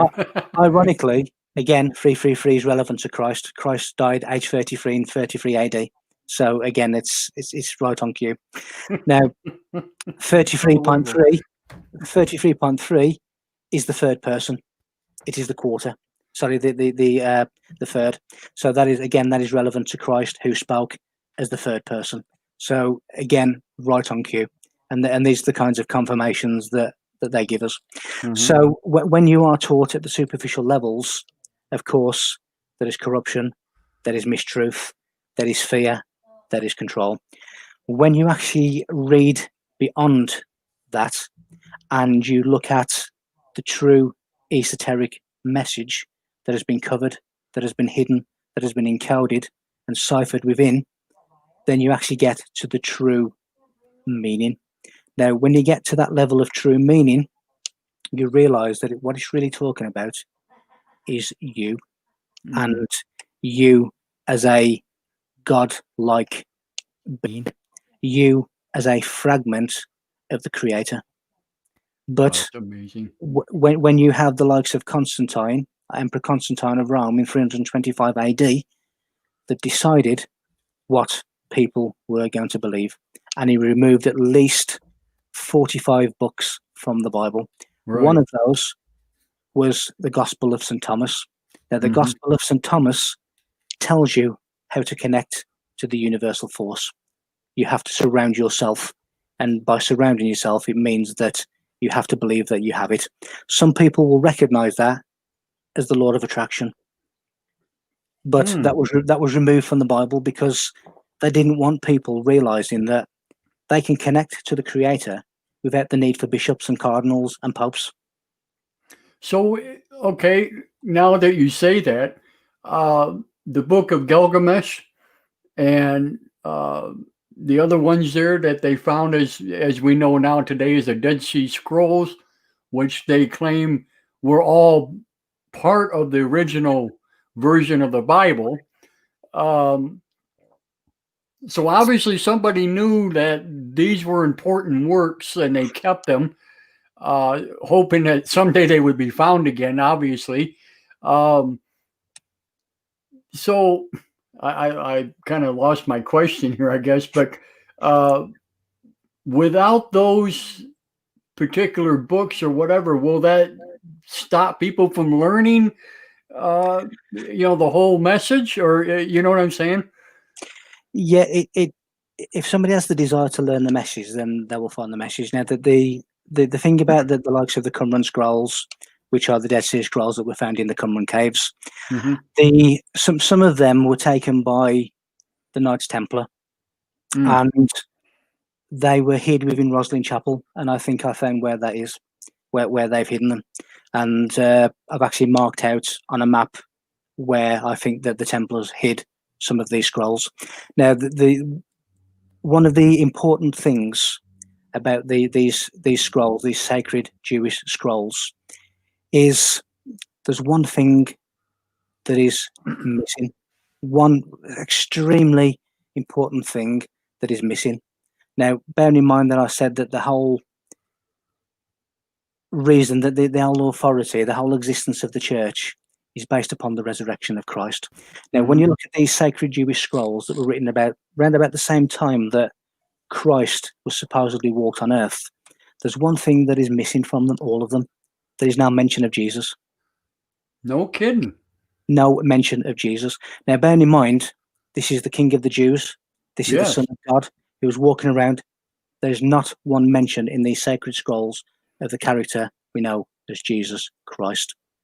Now, why do you think that is? Because he didn't exist. He didn't exist. Now, can you imagine if the church allowed that information to get out? There is no church. It goes because its whole authority is on the resurrection of Christ. Without the resurrection of Christ, there is no church. So it's in their interest to keep that from ever coming out. And I think I know where that is hidden in Roslin Chapel.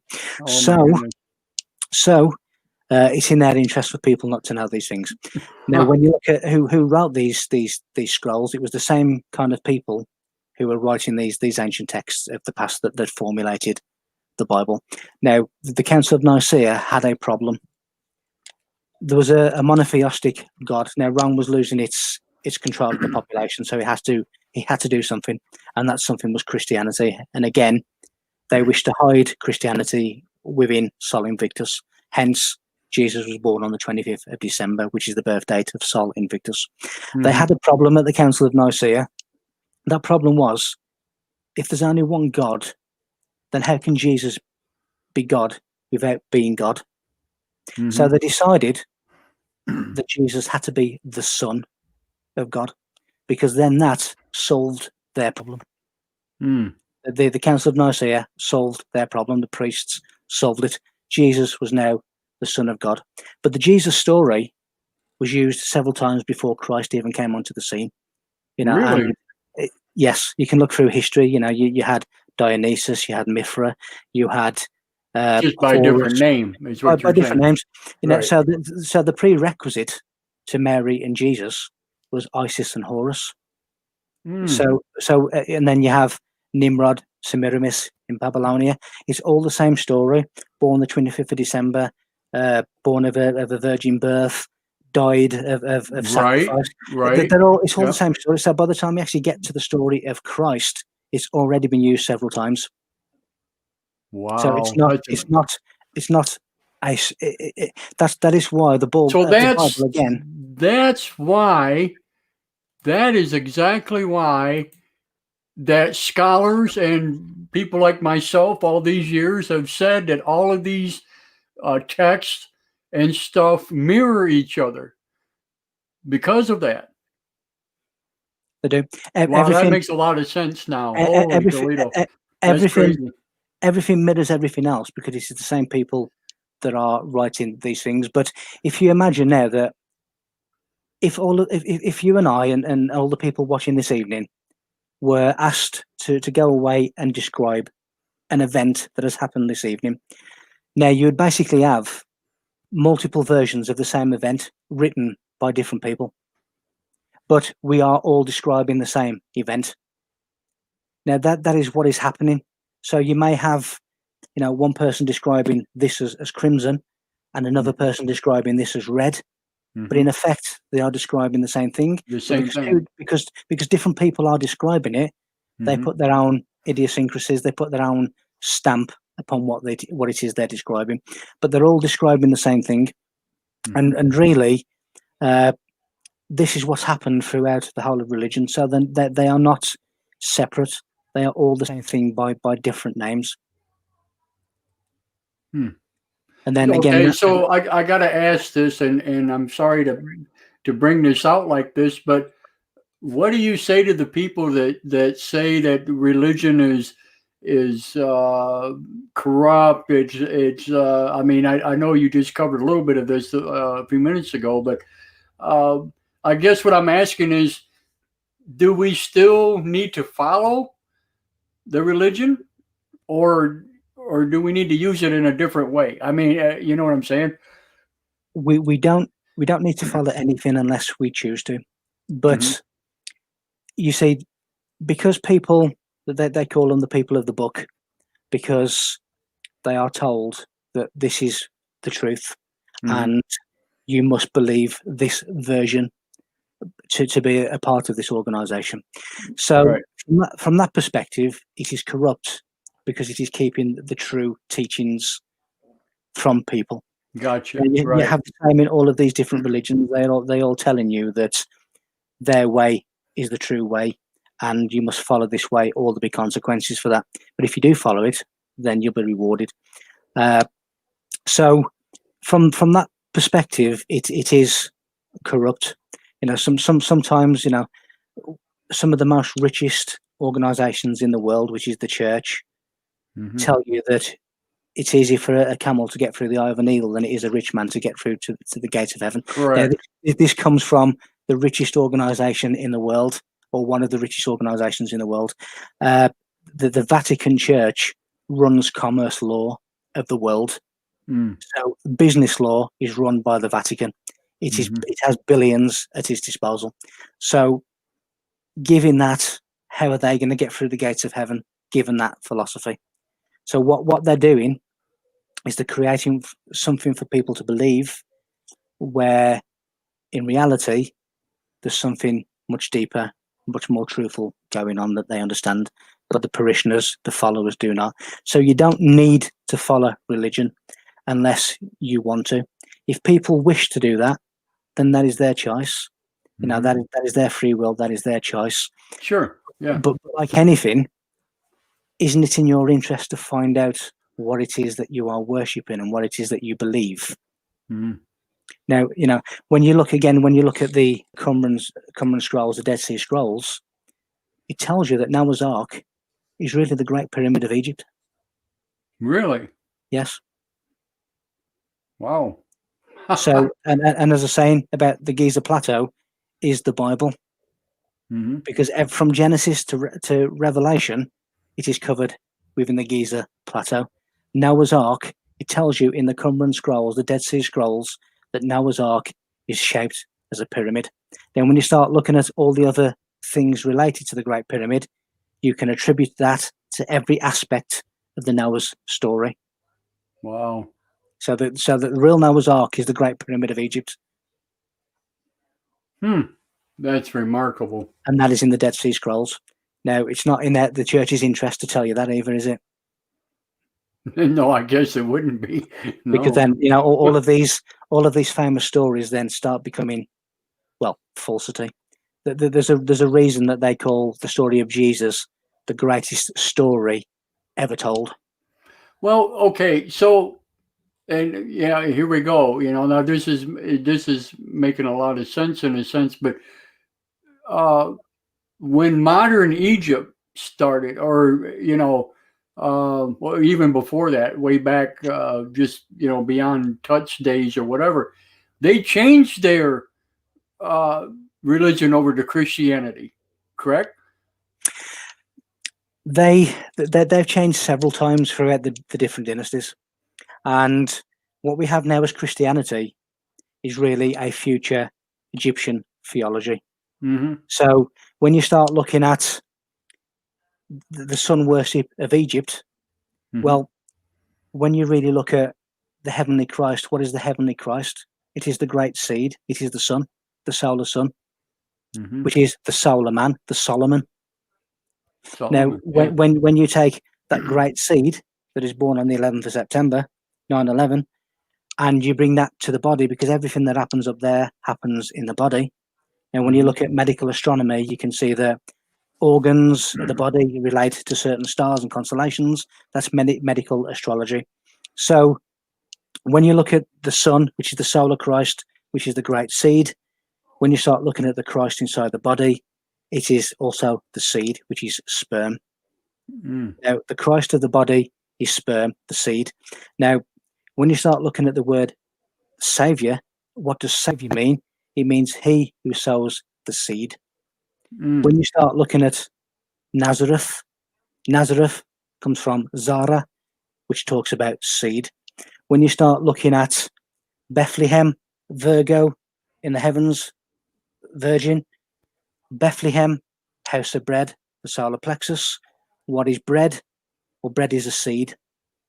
Yes. So Yeah. again, we're talking about seed. You know, the feeding the fish and the loaves. The quintessence is seed. Now, when you start looking at Holy Communion, The what is the bread of origin? Christ. Yeah. What is the origin of Holy Communion? Of course, Well, they're talking. Okay, now this is interesting that you bring this up because they're talking about partaking of bread, but the bread represents the body of Christ, right? which is sperm, which is seed. Now, Which is seed. Yeah. the original Holy Communion was actually semen drinking.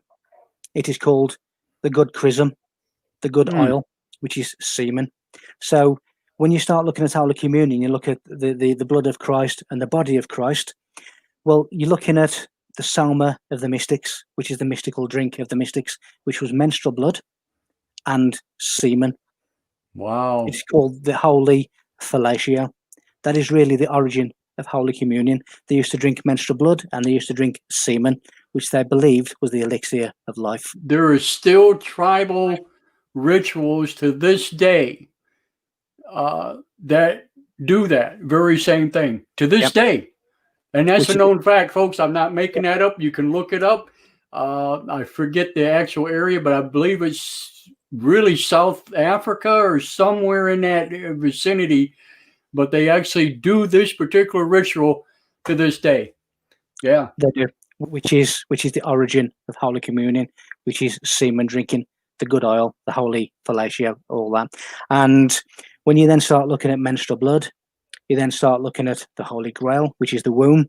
You then start looking at Mary Magdalene. When you start bringing Christ and Magdalene into sacred geometry, it is basically the circle. Now, in Gnosticism, the body is represented by the circle. So when you say that the body of Christ is the church, well, the word church comes from circe, which gives us circle. So it's talking about the body of Christ is the church, is the circle. Now, when you get in Hebrew and Greek, the numerical value of Jesus Christ in Hebrew is 754. In Greek, it is 2,368. If you divide 754 by 2,368, it gives you 3.14, which is pi, which is the circle. When you get two circles and you interlink them, that becomes the vesica piscis. Now, the inside of the vesica piscis is known as the mandorla, the almond. Now, that is the yoni and the open penis. So we have Mary Magdalene and the Christ in sexual union within sacred geometry. Now, inside that mandorla, the yoni, the grail, the chalice, the vessel of God, where we come into this world, into the matrix, through the woman, the inside of that is 153. Now, 153 is significant because it gives us the number 9, which again is completed man and the creation of the universe. But 153, why did Christ catch 153 fish? He's talking about this. Why is the pyramid full of references to 153? And here's just a few examples. The entrance to the Great Pyramid is on the 17th course level. If you add up the numbers from 1 to 17, you get 153. When you go into the Grand Gallery, it has 153 steps and it is 153 feet long. It is talking about consciousness. Now, the Grail, the yoni, is the womb. It is the chalice. It is the woman. That is the Holy Grail. It is the woman. It is Mary Magdalene. Wow. So, and again, you know, when you look at the Last Supper, you can see what is supper. Well, supper comes from soup, and soup means to consume a liquid. And what we were talking about 2 minutes ago, it's all connected. We're talking about menstrual blood, we're talking about sperm, we're also talking about the psychedelic serum, which is DMT. Now, again, the numerical value of Christ is 77. So if we times 7 times 7, it gives us 49. On the 49th day, a fetus drinks the pineal gland nectar. On the 49th day, 7 times 7. It is Christ consciousness. Why do we have things in the world today, like the G7 summit? The G is the 7th letter of the alphabet, and the 7 gives you 77, Christ. Wow, that's amazing. So everything always comes back to the same place, whichever direction you take it in. Oh wow, Sharon's a little upset. Sharon, don't take that literally. What he? Oh my goodness. No, that's we were talking about symbolism and different other things, dear. Don't don't misinterpret what we were talking about. Okay, I don't know how I can put that to you so you understand. Wow, yeah. It really does. And again, I apologize if anyone is shocked or upset by what he said, but it really does shock people to the core to realize that what has been believed, what has been worshipped for thousands of years. Well, when you're born and raised a certain way. Now, like I said, I was brought up on Catholicism, at a young age, and then of course we got diverted later on into Baptist, and then converted again to a different ordeal. And it was kind of like, I guess, my father and my mother and whoever, they were searching, always searching for something different. Obviously, and their pathways. Maybe this connection that I'm having, maybe they had the same kind of connection. This is what they were doing. Was looking for certain things. But back to the point is, when people are born and raised and taught this their whole entire life, and they don't know this side of it, obviously, it's gonna, it's definitely gonna explode in their face. They're gonna say, "What are you talking about? This just don't make any sense." So, I honestly get it. There's basically 3 levels of teaching, which is the public levels, which is what you get at your Sunday sermons. There is the inner levels, which is when you start to realize there's actually more to this, and then there's the secret levels, which is what we're discussing this evening. Now, we are not meant to know this. Right. It is only chosen people who are meant to know this. And again, it shocks people to the core. Now, I talk about religion a lot because religion is the same message as Egypt, Teotihuacan, the Mayans, all of these different things. It is all the same message, again, at its deepest levels.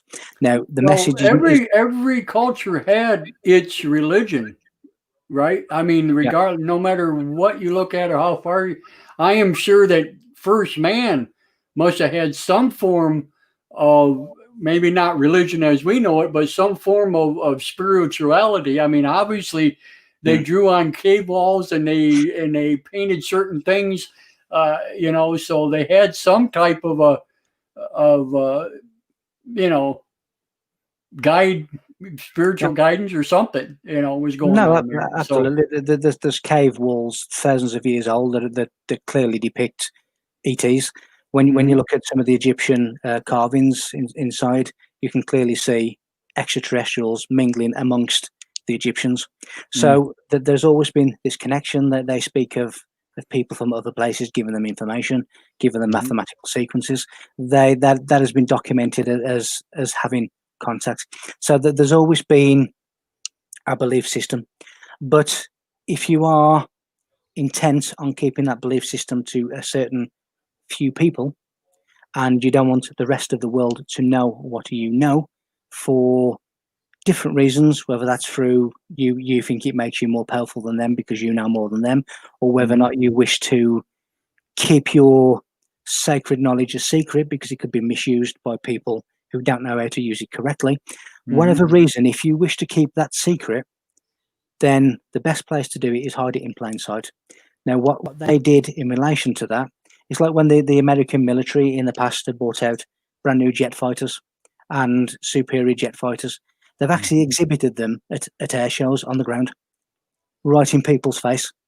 This advanced technology that is a secret, they've put it on display because it's right. It's where people are not going to look, which is right in front of them.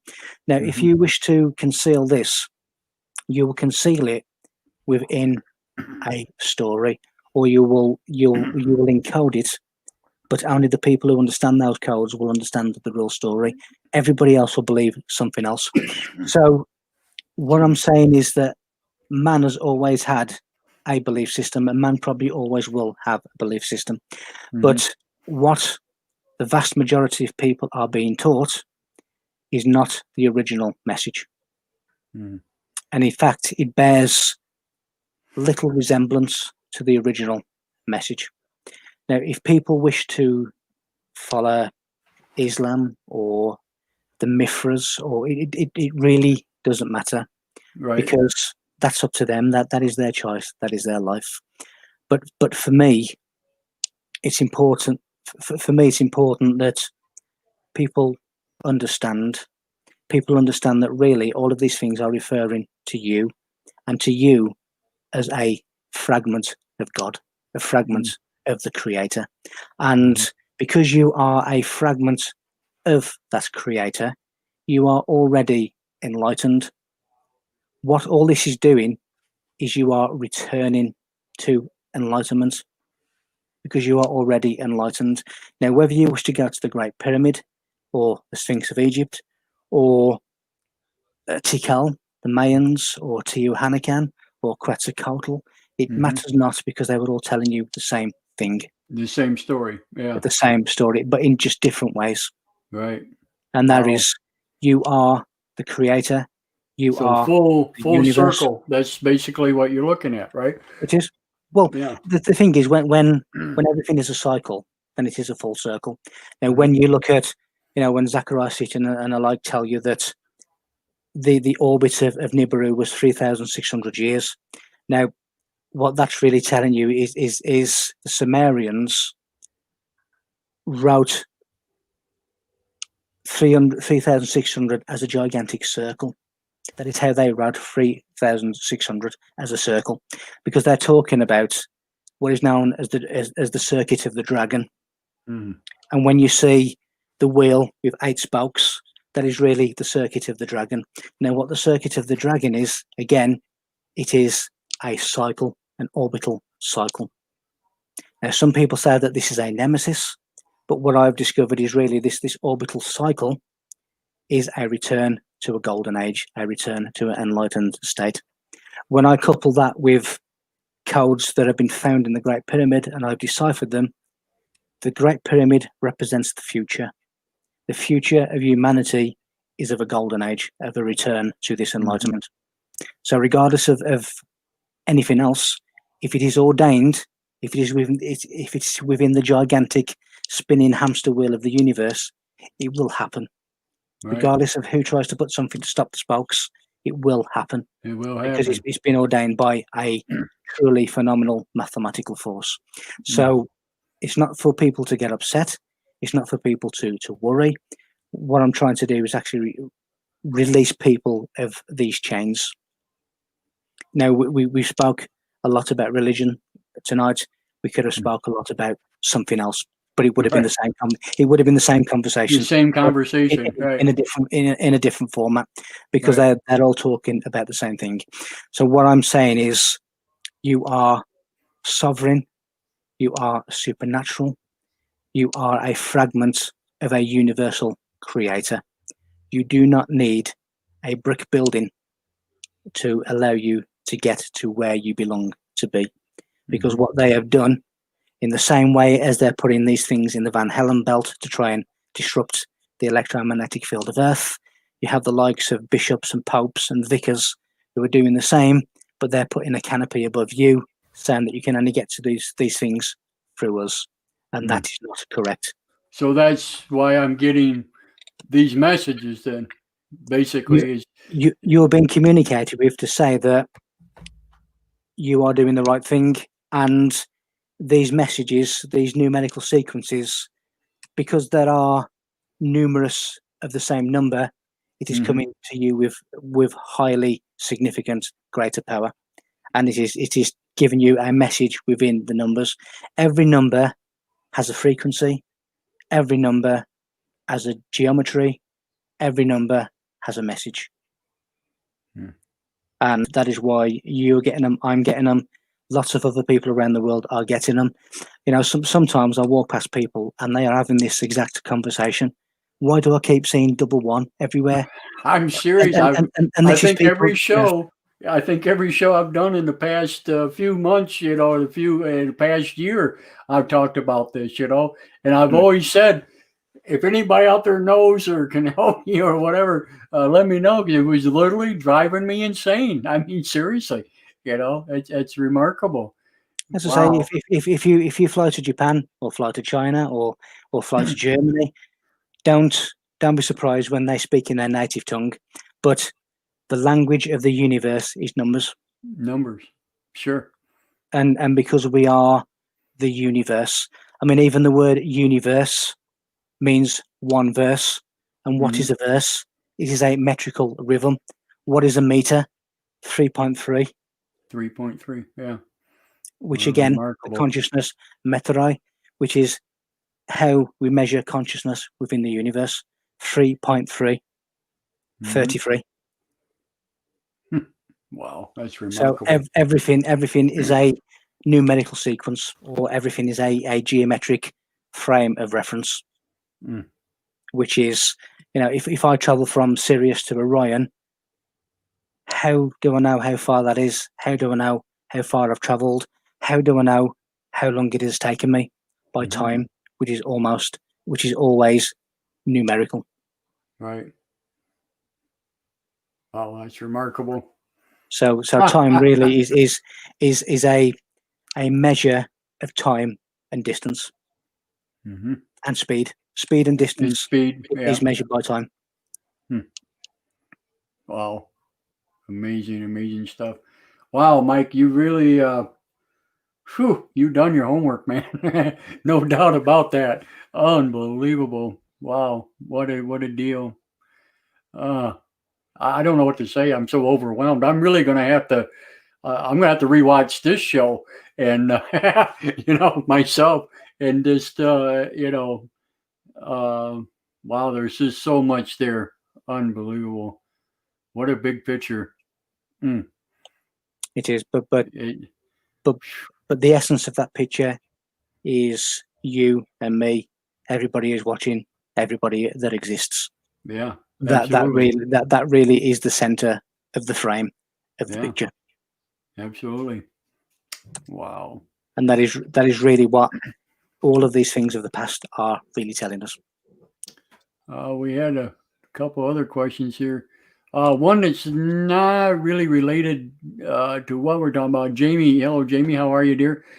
She wants to know if you had any thoughts about the Rh negative bloodline as far as, the female.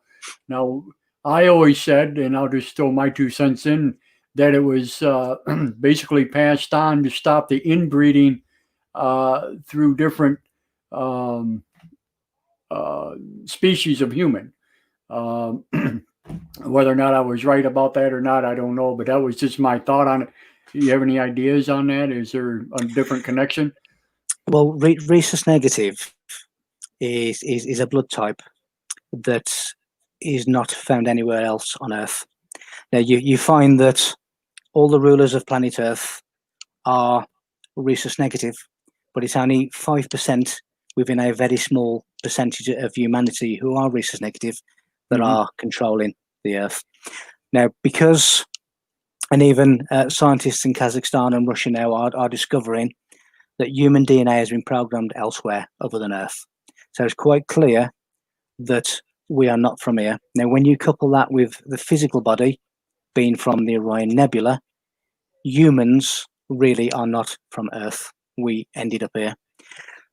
So rhesus negative is a non-Earth DNA.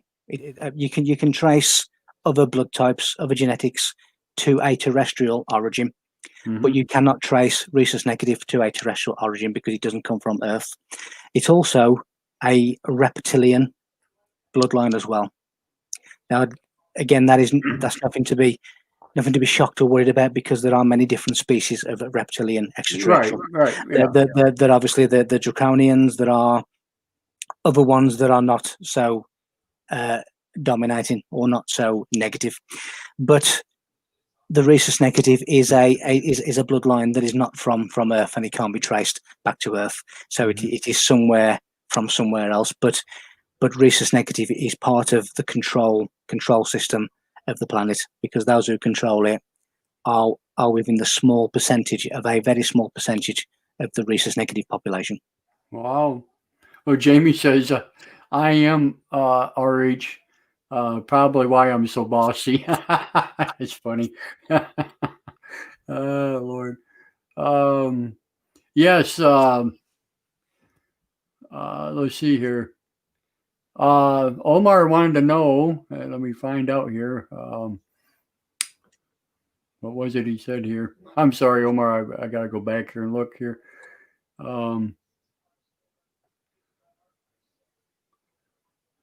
Got to find it because okay. Can you take a little, can you talk a little on 3, 6, and 9? Okay.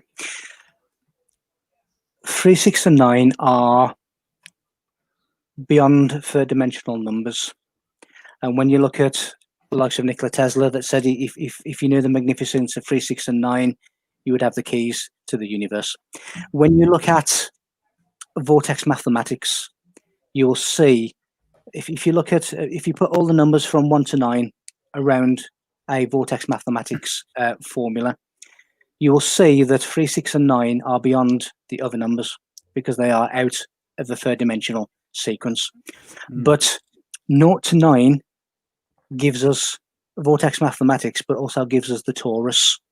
Now, torus, the spinning torus, is the creation of man, because we started off as the torus, which then again comes out into this electromagnetic apple of Eden. But we begin as a torus, which is base 10 mathematics. The torus, because of its spinning, and it actually contains the past, the present, and future information of the universe within the torus. So the numbers 3, 6, and 9 are extremely important because Nikola Tesla tells you that they are a gateway to the fourth dimension. They are not part of this dimension. And when Tesla used to go to the likes of a hotel, he would only stop in a room that the number related to number 3 in some way, whether that was by duplication, subtraction, multiplication. And before he'd even go into a hotel, he'd walk around it 3 times because he was so fixated by 3, 6, and 9, because they are basically numbers that are outside of the third dimension, and they really are the secrets of the universe. So 3, 6, and 9 are significant numbers. They are part of vortex mathematics, but they are outside of it, and all the other numbers respond to it. That vortex mathematics creates base 10 mathematics, which is the basis of a torus from which we all are created. So we're talking about the very, very deepest essence of human creation from a universal source in the numbers 3, 6, and 9. And again, when I spoke earlier about Christ catching 153 fish, Mary Magdalene, when you look at the name Mary Magdalene in Greek, it equals 153. When you look at all the 153 references in the Great Pyramid, it's when you add 1 plus 5 plus 3, it equals 9. Why are there 9 pyramids? Why are there 9 stages of alchemy before you become the completed man? The number 9 is esoteric man. It is completion. So again, it's obviously something that has been recognized for many thousands of years in its essence. It is not a third dimensional number. It is a higher frequency. It is from a higher place. Wow, that's amazing. Totally amazing. Rob asked a question. Well, actually, he made a statement kind of, but get your opinion on it. Says, I actually stopped seeing numbers everywhere. Is this a bad thing? Are they done speaking to me? Now, once the message has been passed, once you get the meaning of the message, then there's no need to keep repeating that message. So it's not a bad thing. It just means that you've got the message. Whatever you needed to know, you know, and that's the end of it. There's no point in continuing to repeat something that you've already got. Sometimes I will see a number sequence and think I have the answer, and I will continue to see that number sequence, which then tells me that maybe I haven't. So it's not a bad thing. It just means that the message has been passed. It's got your attention, and they don't need to continue to repeat something that you already have. So what about people like me that get all these different sequences 2, 3, 4 times a day, sometimes every day, sometimes every other day? Does that mean I'm just not catching on to the message? Or, I mean, you know what I'm saying? Well, yes, or it can be a repeat of the message because you still haven't got it yet. I am the same. I continually get 222, 111, quadruple 1, 555, 555. Everywhere I go, I get the same numbers time and time again. Sometimes it can be, you know, you've gone from stepping stone A to B to C to D. That was the right place. Now you need to be encouraged to continue E, F, G, H, I, and so on. So these numbers can be repeated as a means of letting you know that you are still going the correct way. Sometimes they can be repeated because you haven't got the answer. You've seen the numbers, but you don't know what they're saying to you. So if it's an important message that needs to be relayed, then that will keep being relayed until you get what they need to pass on to you. And it's not always numbers. Sometimes it can be different frequencies in the here that goes in subconsciously. It can be activation of DNA as a result of those frequencies that give you what you need. It can be visual, seeing things visually. You know, I've actually seen clouds turn into numbers, and I've seen those numbers turn back to clouds. I've seen pulsating grids coming from the moon.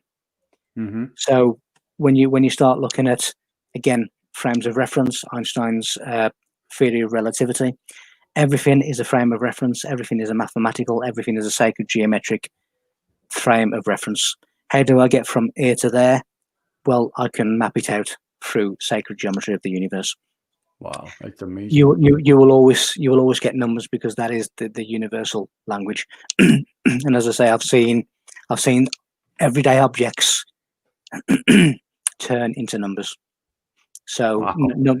and in the same kind of vein that if you put a disk into the computer, that computer is reading a code, a numerical code from the disk, which then it appears as a picture or a language that you can interpret, but you are basically interpreting a numerical code, a numerical sequence.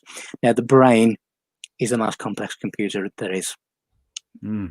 So it's doing the same thing. And a fully activated pineal gland is a crystalline aerial, but it's also a descrambler of information. Right. So these things are always around us, but if you're not tuned into the correct radio station, you're not going to hear the show.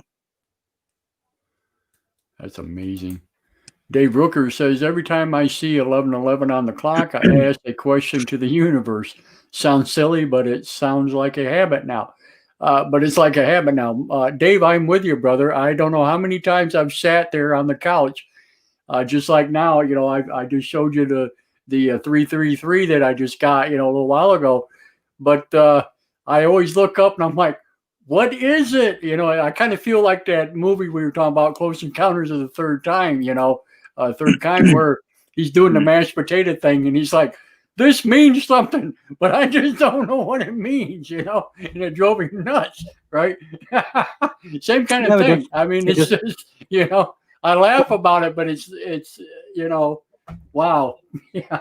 It did, and that actually happened to me. Myself, my wife, and two friends, and we all had a real strong urge to go to this certain place. Now, bearing in mind that there was four of us, and the place that we had the urge to go to had four monoliths at the top of the hill, and we all rang each other and said, really need to go to this place, and they said, well, so do I. I've really got this urge that we need to be there. So we went there the next night, but I was shown before we went there what was going to be happening. And when we traveled for about an hour, we climbed this steep hill, and at the top of this hill there's four monoliths. Each and every one of us individually had this urge that we had to stand by one of the monoliths, and we had to walk around in an anti-clockwise circuit until we actually got back to the monolith that we started at. It's almost like a baseball home run, but an anti-clockwise home run. And when I look back at the photographs that we just took on the evening, it was the exact same images of orbs coming from all different directions, coming into that stone monolith circle, and then going upwards into the sky. And that's exactly what I saw the previous night. And then when we got there and we took photographs, that's what the photographs saw, the exact same as what I'd seen in my mind the previous night. So we'd all been invited to go to this place. Sure. Wow, that's amazing. Holy Toledo. That's amazing. I wish I could get something like that, you know. Romanica says, I get 1242 constantly. Is there any significance to that, Mike? You got any idea? There will be. What you need to do is, again, look into the best place to go to. If you look at Hebrew or Kabbalah numerology and you type in what does 1242 mean in Kabbalah Hebrew numerology, it will give you a list of different in-depth meanings of that number. One of those meanings will be relevant to you. So again, it's really finding the one that is relevant to you. There's just so many different number sequences that it's impossible to know all of them. Will if you are seeing numbers repeatedly and it is the same number time and time again, that is a message for you in that number. Mm-hmm. It is trying It's just to. a matter of breaking down each definition and It is. figuring out which one would actually pertain to you the most, I guess. Right? It is, and sometimes it will be a combination of the meaning of 12 and 42. So sometimes it can be a combination of those two different numbers, but there will be something in there that is relevant to that individual. Not if you just see it once, but if you're seeing it repeatedly, time and time again, then there is a message there for you. And again, because the language of the universe is mathematics, then it just talks to you by numbers. Well, I got my homework cut out for me. I definitely do. It is, but whatever it is, you are doing something right, because it's also confirmation that you are I'm on the right track. doing what you need to do. Yeah, awesome. And sometimes you'll continue to get those numbers just to almost usher you along, the same as the wind will always keep returning to the sail to push it that much further forward. Is there a particular place, Mike, like you were just talking, telling her to, look up the Hebrew thing there? Is there a particular site that people can go to and actually see these definitions? All I do, I mean, there's lots and lots of books, on the likes of Amazon and different places where they go into lots of detail about numerology. So you can always just pick up one of those. What I tend to do is I ask directly. And the reason I do Kabbalah and Hebrew is because the Kabbalah part, a large part of the Kabbalah is numerology. So if you look at Kabbalah numbers, or sometimes Chaldean numbers, which are very, very similar, it will come up with reasons for those particular numbers and the vibration of those numbers and what they actually mean. So it's, again, you can do it by book, or you can do it by just a normal search engine. But I always go to sort of the Kabbalah or Hebrew interpretations of those meanings, because it is sort of deeply enshrined within this Jewish mysticism, and they talk a lot about numbers. That's awesome. Well, Mike, we've been here almost 2.5 hours. Really? And yeah, I know, right? It's like time does fly, man. I love this kind of subject. Awesome stuff you got going on, and wow, it's just amazing. I'm going to have to go back now, like I said, and watch this show again myself, and just dig deeper and deeper. But if there's something that people should really know, something, I mean, the one thing that you really would want to bring out to people, what would that message actually be, Mike? That message is a message I often state at the end of everything, which is, people do not realize their inner potential. People do not realize where they came from, where they're going back to, and people do not realize who they are and what they're capable of. Because from a very early age, you are programmed not to understand who you are and what you are. You are programmed with a belief system that can be passed on by parents, which has been passed on by their parents, and you are sometimes indoctrinated into a belief system without question, because of personality, because of a situation that you find yourself in. Somebody once said to me when I was at an event, and someone says to me that, so everybody has been fooled except you. And I said, no, I was brought up on the same beliefs, but I saw through them. And that is the pinnacle point, is to not believe what you are told. You owe it to yourself to look into things for yourself. And it matters not what you believe. It is now concern of mine. It is now right of mine to try and change your mind as to what you believe. But what I'm saying is, when you actually look at what you are worshipping and what every generation before you has been worshipping, it bears no relevance to the actual message. It tells you that you are supernatural. It tells you that you are a fragment of a creator. It tells you that you are going back to that creator when you finish here, or wherever you have finished. You do not have to fear anything, because you are eternal. You can never die. You will live on in some guise, in some way, for eternity. When you are armed with this kind of knowledge and with this kind of power, there is nothing to be scared of. In a world that tries to make you constantly scared and constantly in fear, when you realize who you really are, there is nothing to be scared of.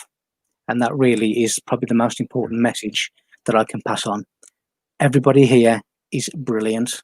Everybody here is a supernatural God in a smaller version. When you know that, don't be scared of anything. That's fantastic. Fantastic. Michael Feeley, my man, I really, really do appreciate you being here. It's been one awesome show. We definitely got to do it again, here in the near future. I'm sure there's tons and tons of things that people are just right now gathering, just like I am. Wow. But my gratitude to you, my friend, is just overwhelming. I can't thank you enough for being here. And wow, what a message. Just awesome stuff. But again, catch him on his page is www.michael-feeley.com. There we go. I got to remember that hyphen. Yeah, absolutely. Mike, thank you so much. Thank you so much. It's an absolute pleasure. Thank you. And you know where I am if you want to do a part 2, but thank you. I appreciate it. Absolutely. And check out his books, folks, on Amazon and different places there and whatever, but definitely hit up his website, and dig. And knowledge is everything. That's the key to this. It's amazing stuff. So anyway, we're going to say goodnight for now, and Godspeed, everybody. And I hope you enjoyed what you watched. And we're gonna bring some more to you. So keep in tune, right? Okay. Thank you, everybody. Have a great evening.